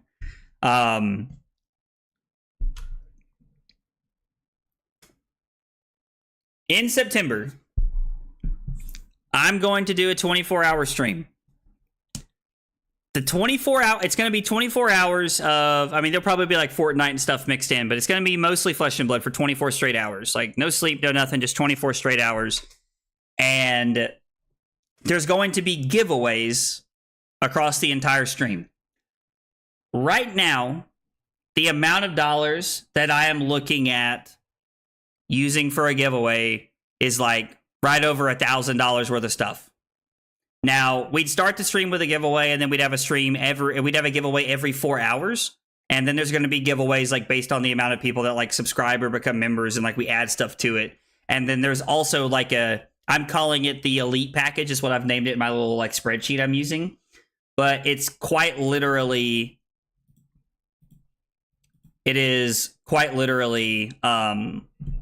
like $1,000 worth of stuff, like mats. Like it's like mats, it's cards, it's everything like that I could think of. And it's like, it's all pretty cool stuff that I've like kind of come to collect, and some of it I'm buying. But anyway, 24 hours of Flesh and Blood. I don't know. I don't know. Yo, also Ember, thank you for that sub on YouTube, brother. Appreciate you being here and hanging out with us. But I thought 24 hours of Flesh and Blood would be cool. I also thought it would be fun to do a lot of giveaways. Like, I don't get to do a lot of giveaways. There's just not a lot of like times or interactions that come up for it, but we're going to do a lot of giveaways, and it's going to be a lot of stuff. So I'm pretty excited about it. Salisbury Steak gift cards, bro. Yeah, dude, I swear the Salisbury Steak thing is such a meme. I love it so much. Anyway, I wanted to tell you guys about it so you guys knew what was going on and what we're going to be doing. And so I think it'll be pretty cool. I think it'll be fun. All right, guys, thanks for hanging out tonight. I appreciate you guys being here. I am going to be streaming tomorrow. It's going to be on Twitch only, but it's going to be Fortnite. Carly and I are playing in the Duo Cash Cup tomorrow, so we're going to be playing Fortnite. Blitz will be back on Thursday. We'll be playing Thursday. I'm going to put up another poll. If you're a member on YouTube or you are a subscriber on Twitch, you're going to be voting on another poll so that we can talk about what two decks we're going to be playing on Thursday. Guys, thanks for hanging out. Have a good night. I'll see you tomorrow.